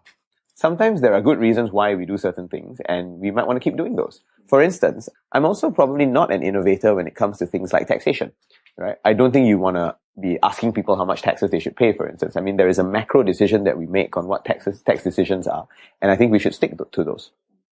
But I am a bit more of an innovator when it comes to things like, how do we involve citizens in the policy process? How do we not assume that government always has the answers, but allow for the fact that actually government may have certain biases too, and we want to talk to people so that we understand what their needs actually are, right? So that we can respond to those in the most effective way. And I think we're seeing more and more of this in things like the Singapore Conversation and some of the public consultation exercises that have started for different areas of policy. So how do you convince people of that, right? That it's valuable to do? Because I think that's a very important question. I think the first thing is, don't make it an overly large decision that you're asking people for, right? If you go up to a decision maker and say, I want to spend X million dollars on this new idea, cannot. They're obviously going to look at you and say no, right? Because you've given them no background, you've given them no persuasion on why it's useful. And I feel that the bigger the decision is, the longer you need to give people to adjust to it. It's human nature, right? We take time to get used to a new idea. And the best way to do it is to start, I think, in a very, very slow, you might almost call it a guerrilla kind of method, and what I mean by that is, you just slowly feed ideas into the system. Circulate an article, right? Send a podcast around. Send a link to a TED video or any other video, right? Then you slowly seed the ideas in. Then 2 weeks later say, that video I sent? Here's another article about it. Here is an example of a country that's actually doing it, or a country that's doing something that we can maybe modify for ourselves, right? Or if there isn't anyone doing it, maybe you can say, that video I saw? I'm thinking about this idea. What do you all think? Right? So you're not asking for a decision. You're just slowly seeding material and start a conversation. And then eventually, someone might come to you and say, why don't we do this? Right? Or you might be able to go up to them and say, remember that article I sent? Here's how we should maybe we can try and do something about it. Get a like-minded person, what we call a fellow traveler, a fellow traveler along the way. And then along the way, you build the discussion further, and you might be able to say to a senior person, right? Would you support this if we try this? What do I need to do to make the idea better? So again, you're not asking for a decision. You're just saying, if I want to do this, how do I make it better? Right? And you make it a very gradual thing. And then eventually, when you get to innovate, it won't just be your idea, because you've built a movement around you of people who care and are interested and are supporting the kind of work that you do. So it's guerrilla because it's not obvious, right? It's a very slow, gradual process. But I think that is how large, complex systems change. They don't change simply because one person dictates a change for other people. They change best when there is that gradual patience. But for that to happen, the innovator must have two qualities. One, patience, because if you want everything to happen immediately, it will not happen, right? This is a campaign. It's not a simple event where do or die, you must succeed. So you've got to have patience. And the second thing is, you must not care where credit goes. If you care that you are given the credit, then you probably won't be sharing these ideas quite as much. But if you share and other people slowly come on board and everybody gets credit at the end, then your idea actually becomes successful. So the best innovators I have seen are the ones who don't care about who gets the credit. Wow, I love it. And let me just add something on top of that, which is so 2 points that you made, right? One is why you need to have patience. And the reason why you need to have patience in a huge organization, and I heard someone tell me about this, be in the business or, in whatever big organization there is that every action, small actions that a decision make cause ripple. Yes. And if this ripple is not planned well, your idea would fail very, very easily. And so it takes great, it takes great wisdom to know that the implementation is important, and to know that, and you need to have, the foundation is patient. And then the second point you were making, was the crediting, about, not having an ego on the idea that you have. And I guess a person who really echoes that in one of my interviewees is Jack Sim. And he really, when he do World Toilet Organization, he just do it because it solved a problem, and he wants this problem to be solved. And if anyone else want to join him on the, he's very easy in giving out credits. And he's like, I'm old already. I don't, and again, that's one of the key traits of how successful World Toilet Organization. I think so. Yeah.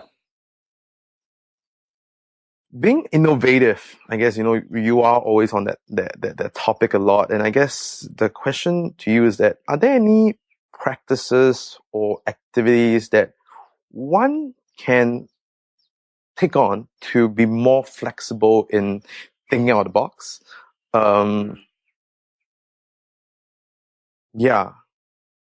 Because you talk about narrative, right?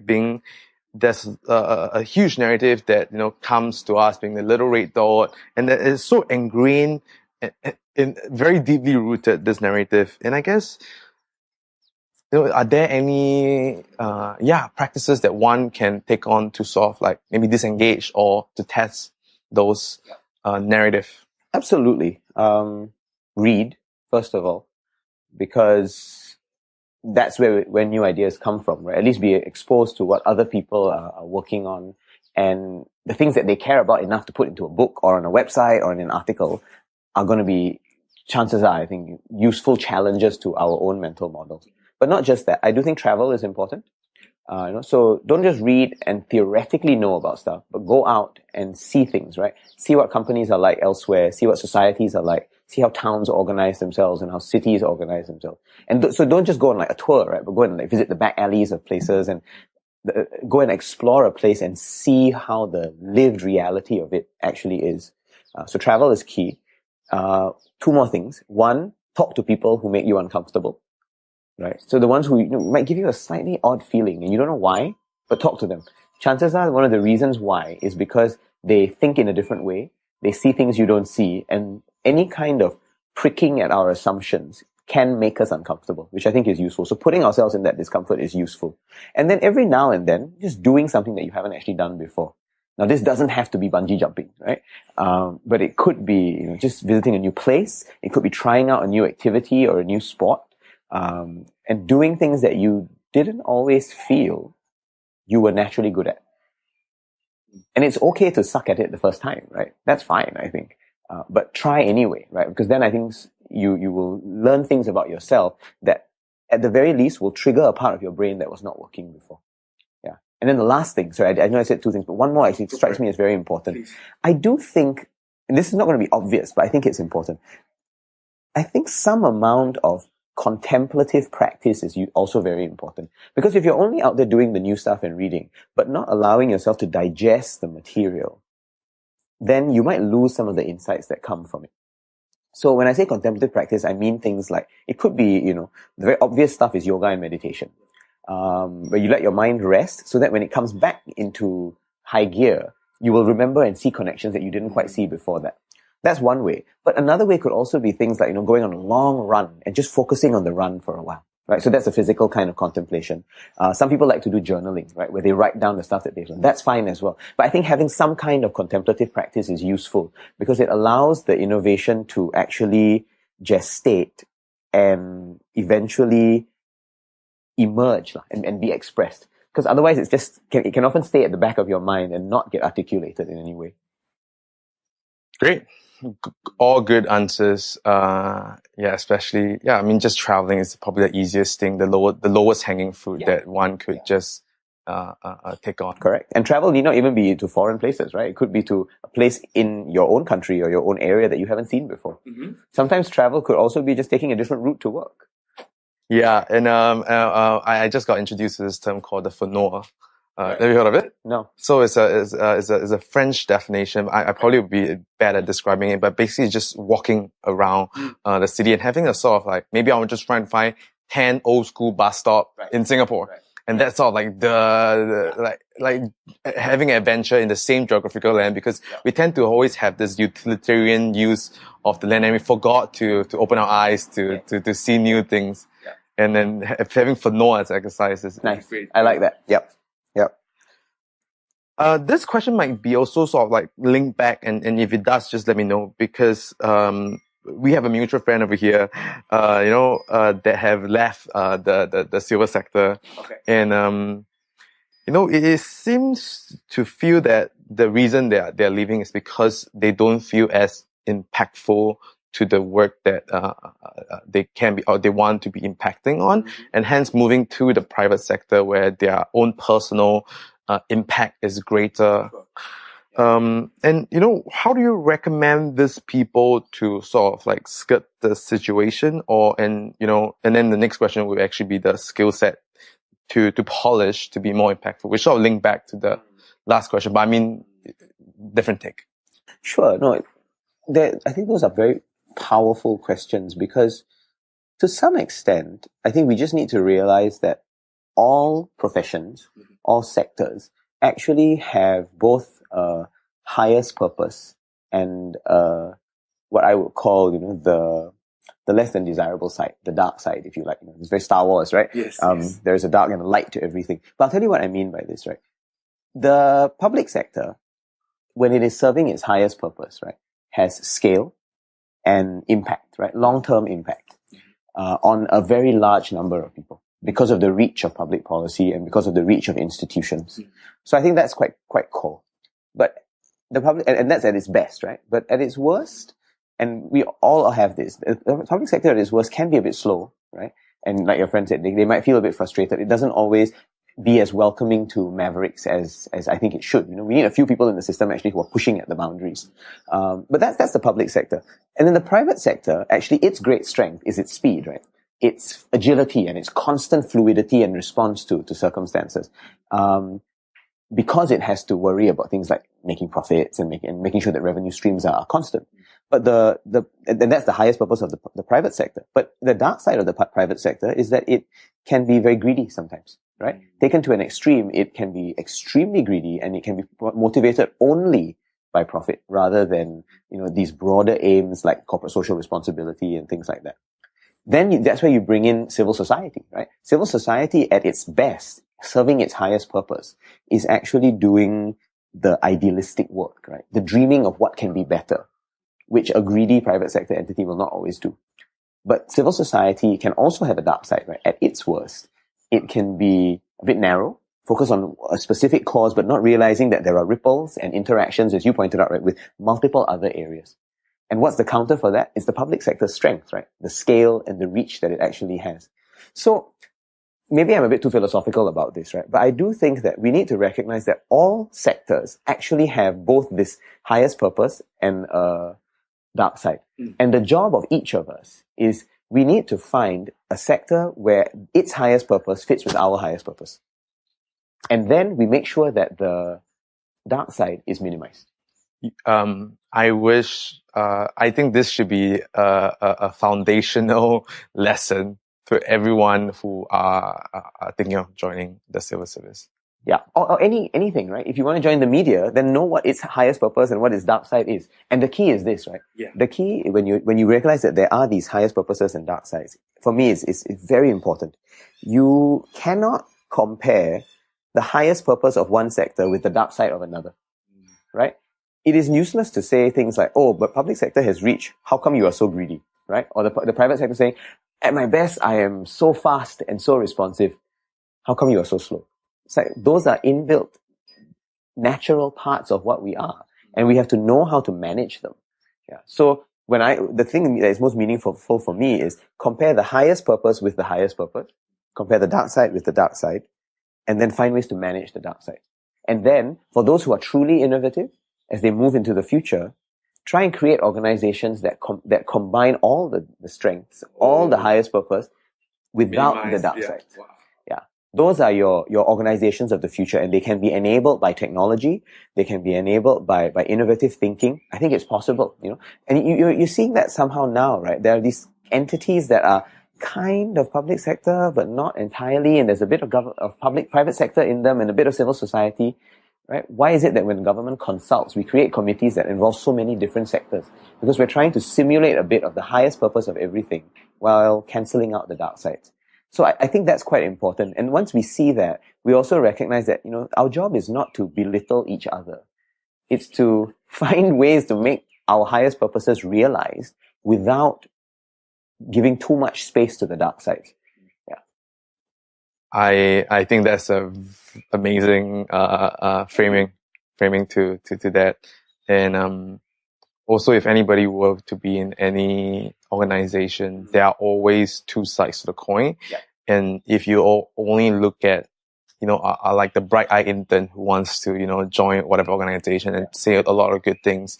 If you can point out the bad things about, the dark side, as you put it, about those organizations and put it in your resume or cover letter, it will really impress the person on the other side hiring. It shows that you're aware of things, Yeah. And actually one idea to build on that is also to say some of your most effective people can therefore be the ones who know how to jump between the sectors. And, the ones who in a sense are not bounded by boundaries, right? Who can make the most of the highest purposes while minimizing the dark sides. There's actually a term for this. The Harvard professor, Joseph Nye, he calls them trisector athletes. Right. So they are trisector. They can take care of, they can move between all the sectors, but they are athletes. They do that in a very fluid way. We don't all need to be trisector athletes, but having some of us be trisector athletes is actually very useful because it allows us to do exactly what I described earlier. Maximize the highest purpose, but minimize the dark side. Do you, this is on a personal note, do you think that this information or this lesson should be mandatory? I personally, I would like it to be mandatory for anyone who's joining any organization that, they should know this and compare it to their own goals. And yeah. In some ways, I would also say this though. You need to believe this idea through experience, not just because you are told it. Your boss can tell you at the start of the year that this is the case. But if you don't experience both the highest purpose and the dark side of what you're doing, then you probably won't believe the person. You might find that, they're being very intellectual. You don't fully get the point that they're trying to make. So, having it expressed in things like, onboarding briefings and manuals and handbooks could be useful. But I think even more importantly than that, leadership and everyone in an organization, as part of its culture, must live out the fact that this is the case. Yeah. Because then the idea becomes alive. Otherwise, it just stays very theoretical. Yeah. But I do think that, putting a frame of reference so that, just sitting that like a seat, Sure. So later on, maybe when you have the experience, okay, yeah, I remember that. Yeah. And then make the connection. Make it a screensaver. That's actually very powerful. Everybody has to see it. Wow. Every day. That's a good idea, actually. Yeah. Screensaver and put it on cubicle doors in toilets. Wow. You guarantee everybody will see it. Yeah. Okay. So it's easy. Okay, this is on the idea of being a cynic versus being an idealist. And you strike me, and I am too, pretty much a very positive and idealistic thinker. Yeah.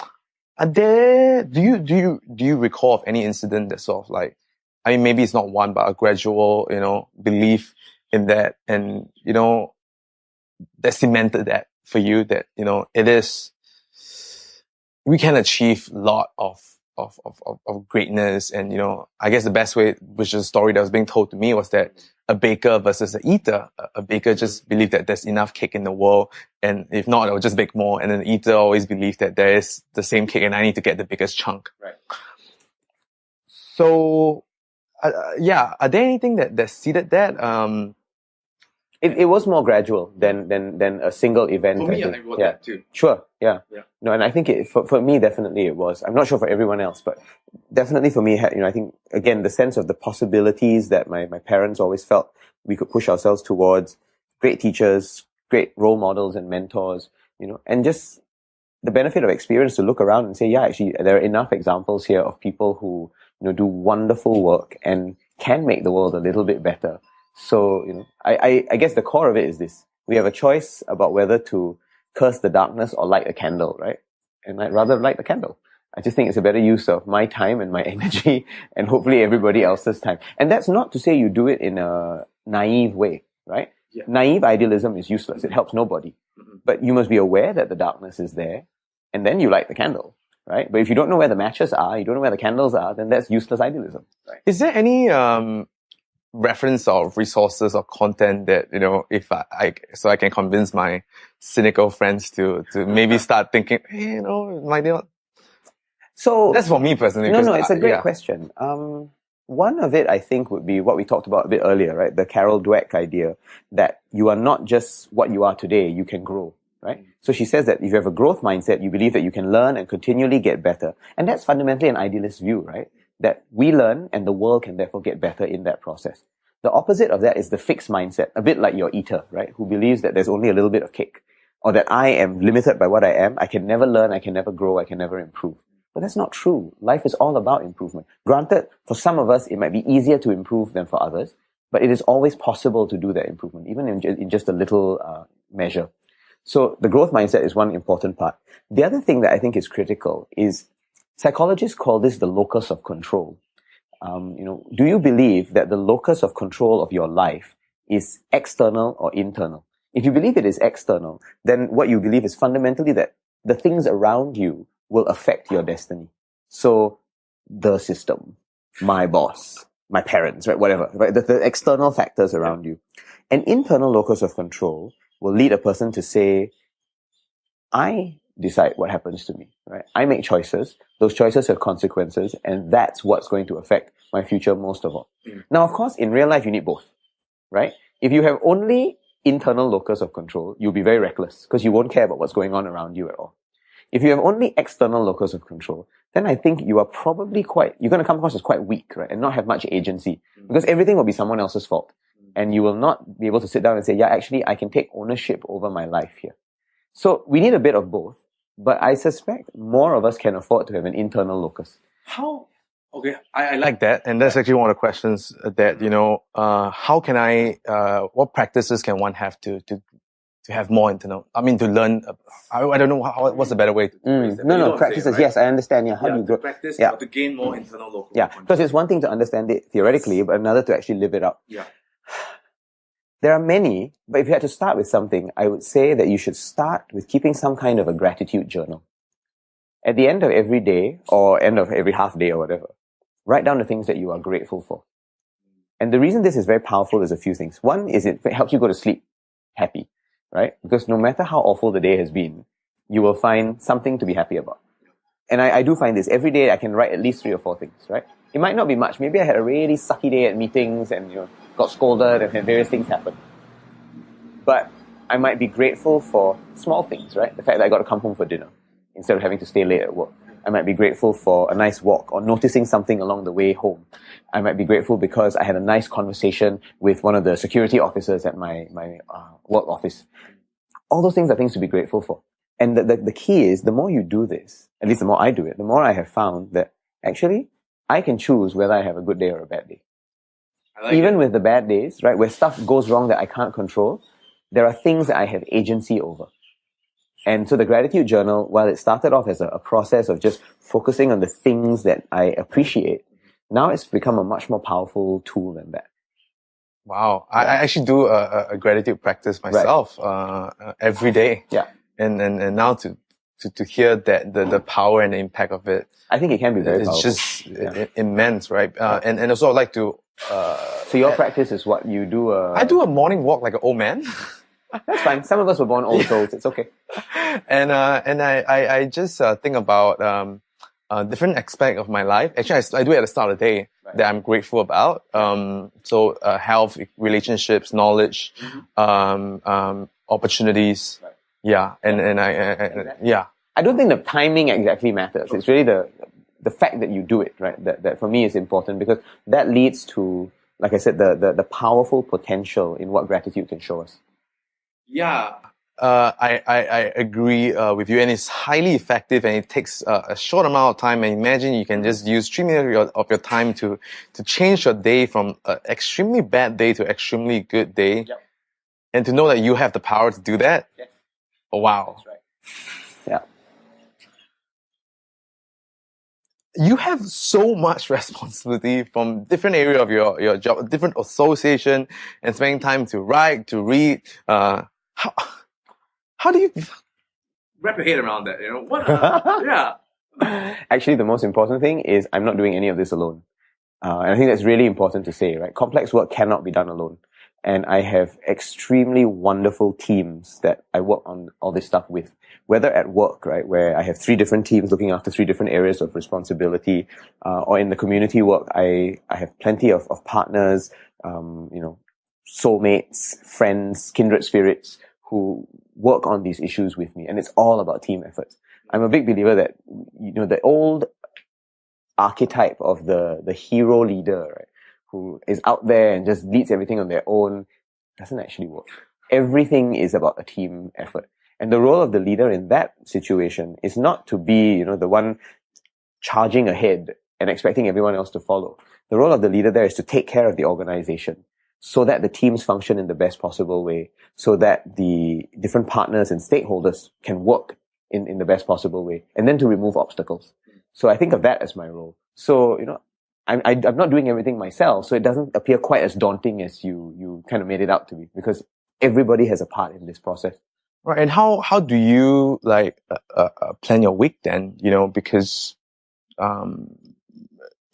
it can be overwhelming that you have so many different areas, and I guess maybe the question would be more compartmentalizing, and also I guess setting your intentions.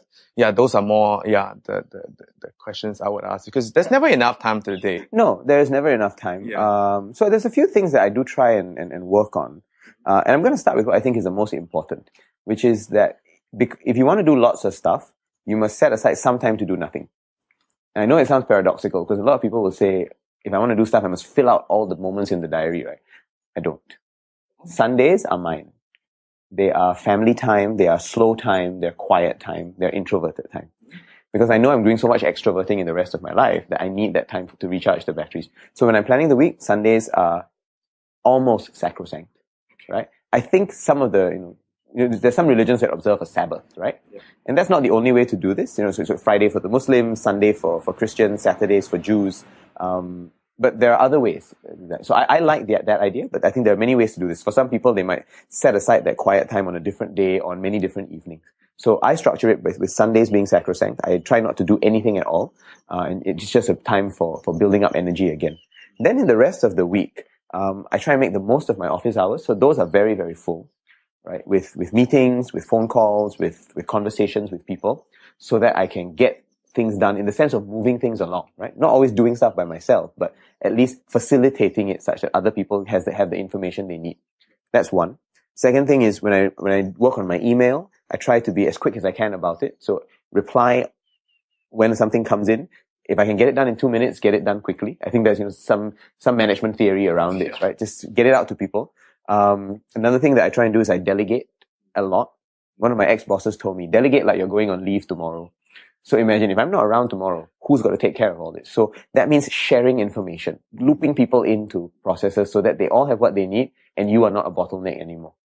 So all that's critical. And then the last thing to complement the Sunday is that I start and end every day with a bit of quiet time as well. So when I wake up in the morning, I have a bit of a morning routine. So I'm a Muslim, so I do my morning prayers in the morning. Then I do about 20 to 30 minutes of yoga. Yeah. So, deep breathing exercises, a few different poses, and then 20 to 30 minutes of silent meditation as well. So just sitting down and focusing on my breathing and, in a sense, getting ready for the day, right? And then at night, there's a shorter meditation, and then a night prayer, gratitude journaling, and then I go to sleep.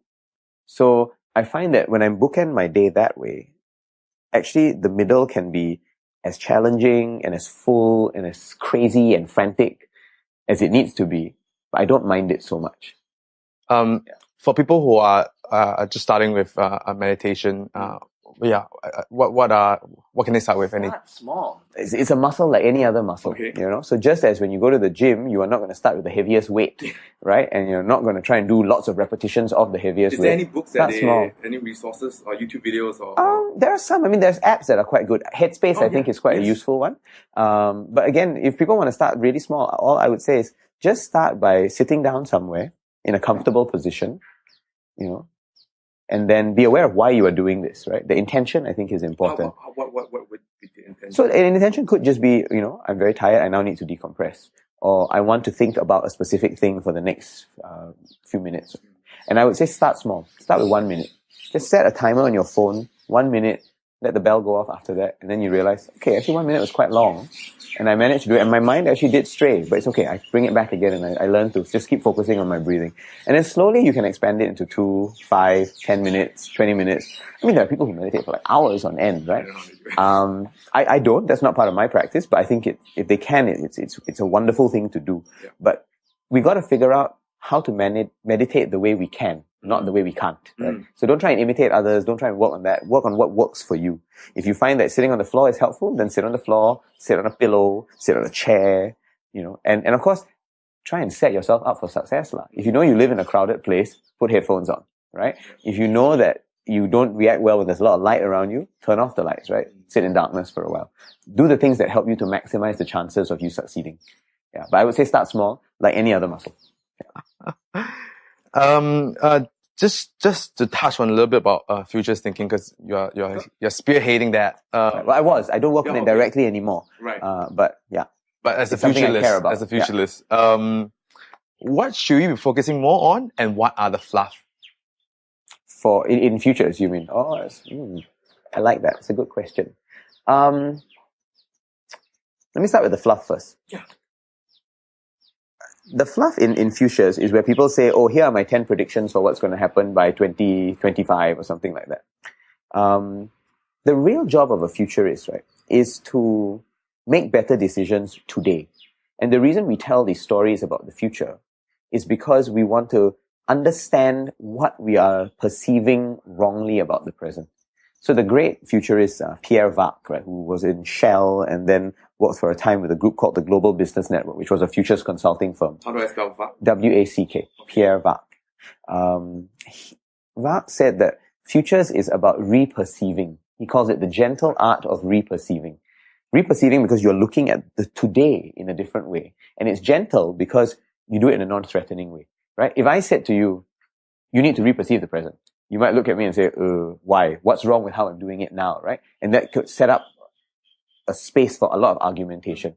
But if I tell you, in 10 years' time, this could happen, right? It's a lot less threatening when I do it in that way. So that's why it's a gentle art, right? Because the time distance helps to create a certain amount of objective space where people can have a discussion and disagree about the future.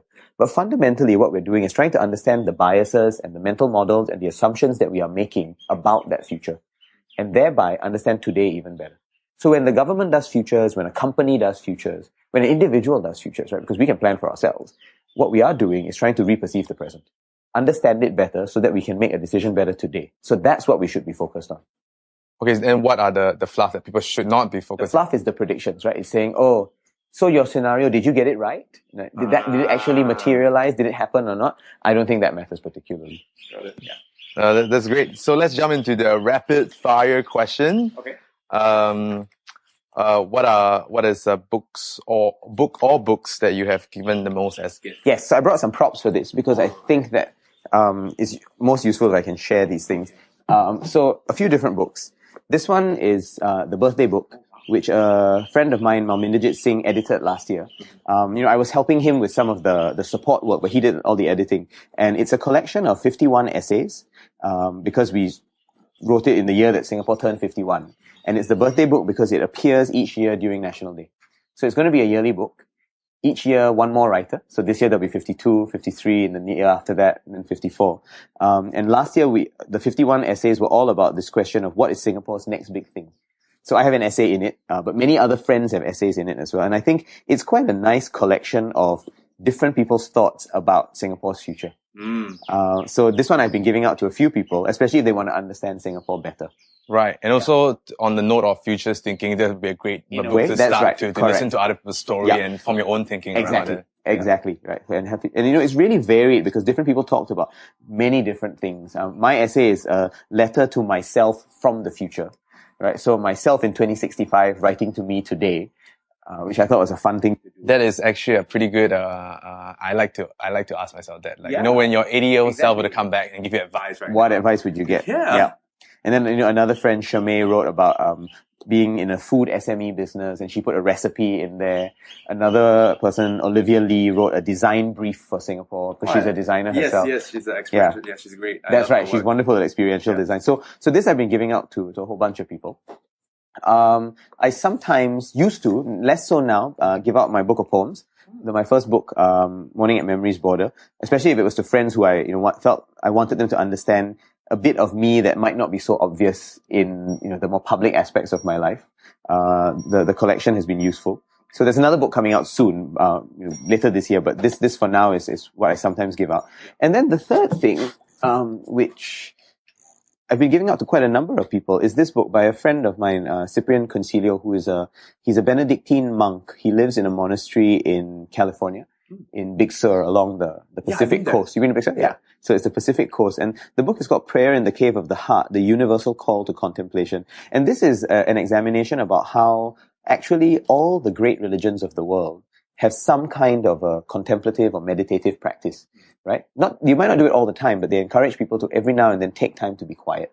And Cyprian examines this from the perspective of multiple faith traditions, because he's an interfaith activist. And that's how I got to know him, actually, through interfaith dialogue. And I give this out to people who tell me they want to start meditating, but aren't quite sure how. And interfaith, just so I get the term right, what is it? So it's just interreligious dialogue. They're bringing different people from different religious experiences, or even who don't have a religion of their own, to come and share their experiences and kind of recognize the common humanity that is between them. And what's nice about this is it's all about different forms of meditation, and each chapter ends off with a couple of paragraphs of practical things that people can do to start meditating. So this is another resource that I think is quite wonderful, and I try to share it with people. So those three things, depending on the context, I try and share them. All right. Yeah. And do you have a favorite documentary or movie? You mentioned you're an old soul earlier, right? I am as well. So I really like old vintage material. So the two that I have are The Sound of Music and Ben-Hur. Both great movies in different ways that explore human values in a very, very deep way. Okay, if one were to pick one to start. Oh, that's very hard. But I think if I had to pick one, it probably would be The Sound of Music. I watched it earlier. I have loved it for longer. And okay, so sell me that, because I never heard of The Sound of Music. So it's one of Julie Andrews, most famous films. It's a musical, first of all, so the songs are fantastic. And actually, there are songs that nowadays we don't even know came from that musical. The song My Favorite Things, Raindrops on Roses and Whiskers on Kittens, that's from the movie. The song Do Re Mi, Do, a deer, a female deer, that's from the movie. So it's a movie that actually in small ways has really shaped a lot of common vocabulary these days. And I think we don't even notice it, which is a sign of a successful piece of art, I think. That it's there influencing us without us even knowing. So that's the film element of it. But, the story is just a great one, right? It's a young nun who meets and falls in love with a man, and the family of seven children that he has, because their mother passed away. And it's set during World War II. So it's partly about the conflict between the Austrians and the Germans as well. Okay. But multiply wonderful stories. The Sound of Music. Yep. What have you purchased recently under $100 that has most impacted your life? My second yoga mat. So I've always had one at home, and I've done yoga in the morning and evenings, as I said, right? But I remember also thinking, you know what? This should infuse the rest of my life as well. I shouldn't think of work as somehow separate from my meditation time. So I actually have a yoga mat open in my office all the time. If I feel like I've been checking email for too long, I might do a few poses just to stretch the back again. And sometimes at lunch, if I have enough time, I'll do maybe 10-15 minutes of meditation on the mat as well. Yoga mat, if anyone who get one. To be honest, I'm not even sure what the brand of it is, but I got it from a sports shop in Funan, the one day when I was free during lunch. Yeah. Right. What important truth do very few people agree with you on?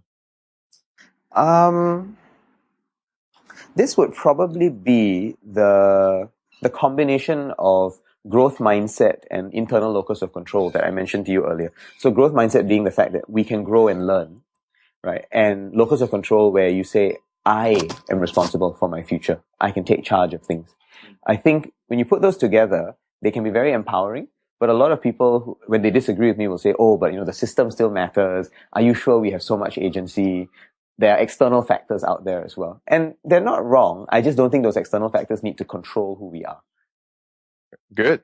Any advice for your 20 and 30-year-old self, and place us where you're at? So it's a good question, I mean, I just told you I wrote myself a letter from the future, right? But I actually don't think I would want to give myself advice. The reason for it is that I think life is an emergent process, right? We are all perpetual drafts. We're always becoming something. We're never static, right? So everything that used to happen, I wouldn't want to avoid. I wouldn't want to give my old self advice and say, don't do that, try something different. Because without the things that happened, I would not be where I am now. So I think I wouldn't want to change anything. And I would want that emergent process to just play itself out. What is the worst advice you see or hear being dispensed in your circle? Find yourself. I hate that one. Because finding yourself suggests that there is a self that you can find. But actually, each of us is a self that is always in process of becoming, right? We're always changing. We're always evolving. We are learning. We're growing. And so find yourself doesn't strike me as a particularly useful thing because, the self I find today and the self I find tomorrow might be very different. Yeah, and also that's really good because you're coming back to your point of the internal versus external locus of control, exactly. Crafting yourself is more internal locus of control to look at things versus finding yourself is externally. That's right. That there is something out there that's predetermined for you to locate. When you think of the word successful, who came into your mind and why? I really struggled with this question, partly because there are so many. And I think the thing that unites all of them is people who are doing things that they care about and that they are interested in and that the world needs. So that combination, I think, is key. Names? Yeah, so the people who come to mind, I mean, one is I mentioned Peter Ho to you earlier, right? This career mentor. He was my first permanent secretary when I joined the foreign ministry. And then later on, I worked with him on futures, in the civil service. And he strikes me as someone, who's very clear about what his values and vision are, who enjoys the work that he does, and who, when there are obstacles that come along, he's very philosophical about how he deals with them. And I think that's a sign of real deep happiness. What are some of the most common misconceptions about you or your work? 3 things, right, that I think are quite important. On the work part, first of all, the assumption that government is monolithic, right, or that there is only one government out there. I don't think that's true. There are many different personalities, different people, each with their hopes and aspirations, and different agencies actually have very different perspectives on things as well. You talk to the Environment Ministry, my ministry, the National Development guys, and we'll all have different views on issues, which is good. I think that diversity begets richer outcomes, I think. So that's one, that there's no monolithic government. Second, I would say the stereotype that government is bureaucratic. That may be true on some things, but actually there are sometimes good reasons for it, and also a lot of quiet innovation that's happening in the public sector. So I think that's a myth that I would hope to slowly try and dispel. And then on myself, it is really about the multiculturalism idea that I mentioned to you earlier. People tend to not quite understand how to get their heads around this chap who is Indian, Eurasian, Pakistani, Malay, with a smattering of Chinese, who is Muslim, but half of whose family is Roman Catholic, and who, celebrates Christmas with his grandma as much as he celebrates Hari Raya. That's not always an easy idea, but, the ones who get to know me, I think, realize that, well, it's just a person who happens to be very varied. Are there any ask or requests for the audience? Last parting words? This would actually go back to some of the things I talked about earlier, right? One is to have a growth mindset. To never assume that any of us is fixed and can never improve or learn or change. All of us have the capacity to do that if we want to. And we need not do it ourselves, right? We can get support from others. We can find people who can help us along that journey. Mentors, supporters, cheerleaders, guardian angels, call them what you like, right? They're there. And if we try and find them, I think we can actually grow. So that's one thing. And the second thing is, even if the external world is important, remember that there is some internal locus of control. We have the capacity to influence things around us. Not perfectly and not immediately, but we do have the capacity to do it. Are there any upcoming projects that people can look forward to? A few. I have a new book of poems coming out at the end of the year. It's called Second Persons, because all the poems are written in the second person voice. So they're all addressed to a you of some kind. I've had a lot of fun putting it together. It's taken a while. The first collection came out in 2005. And so it's taken 12 years for the second book to come out. But I'm pleased that I took my time with it. I don't think these things should be rushed. And I'm excited to see, what the editing process is like. I'm waiting for my publisher to come back with some cover designs, and then we will look at what that can look like. And I think it'll be fun because, it's a new me as well. So, it's a second book and it's a second me. So Second Person seems like a good title for it. So book and there'll be another birthday book coming out this year, which Malminder and another friend are working on. But I'm excited to see what they can do with the whole thing. And at some point, I want to think about. This is a longer term project. I'm thinking a lot about how to bring foresight to more people. Futures and foresight work. Because at the moment, the futures work that's done, the government does it very well. Businesses do it very well. I don't think we have broadened it as much as we can to others. There's been a couple of processes where the Institute of Policy Studies has done more public futures. And I'd like to see how that can happen a bit more. Put it into school syllabi, get university students and maybe even primary school kids to think about the future a lot more. I think if we do that, we start to empower them with this tool of thinking and also the ways of reperceiving the present.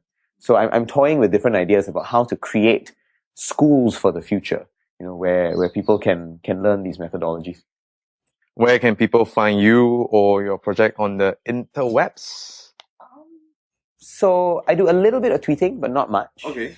The best places are probably Facebook, where I post a lot of my my writing, and Medium.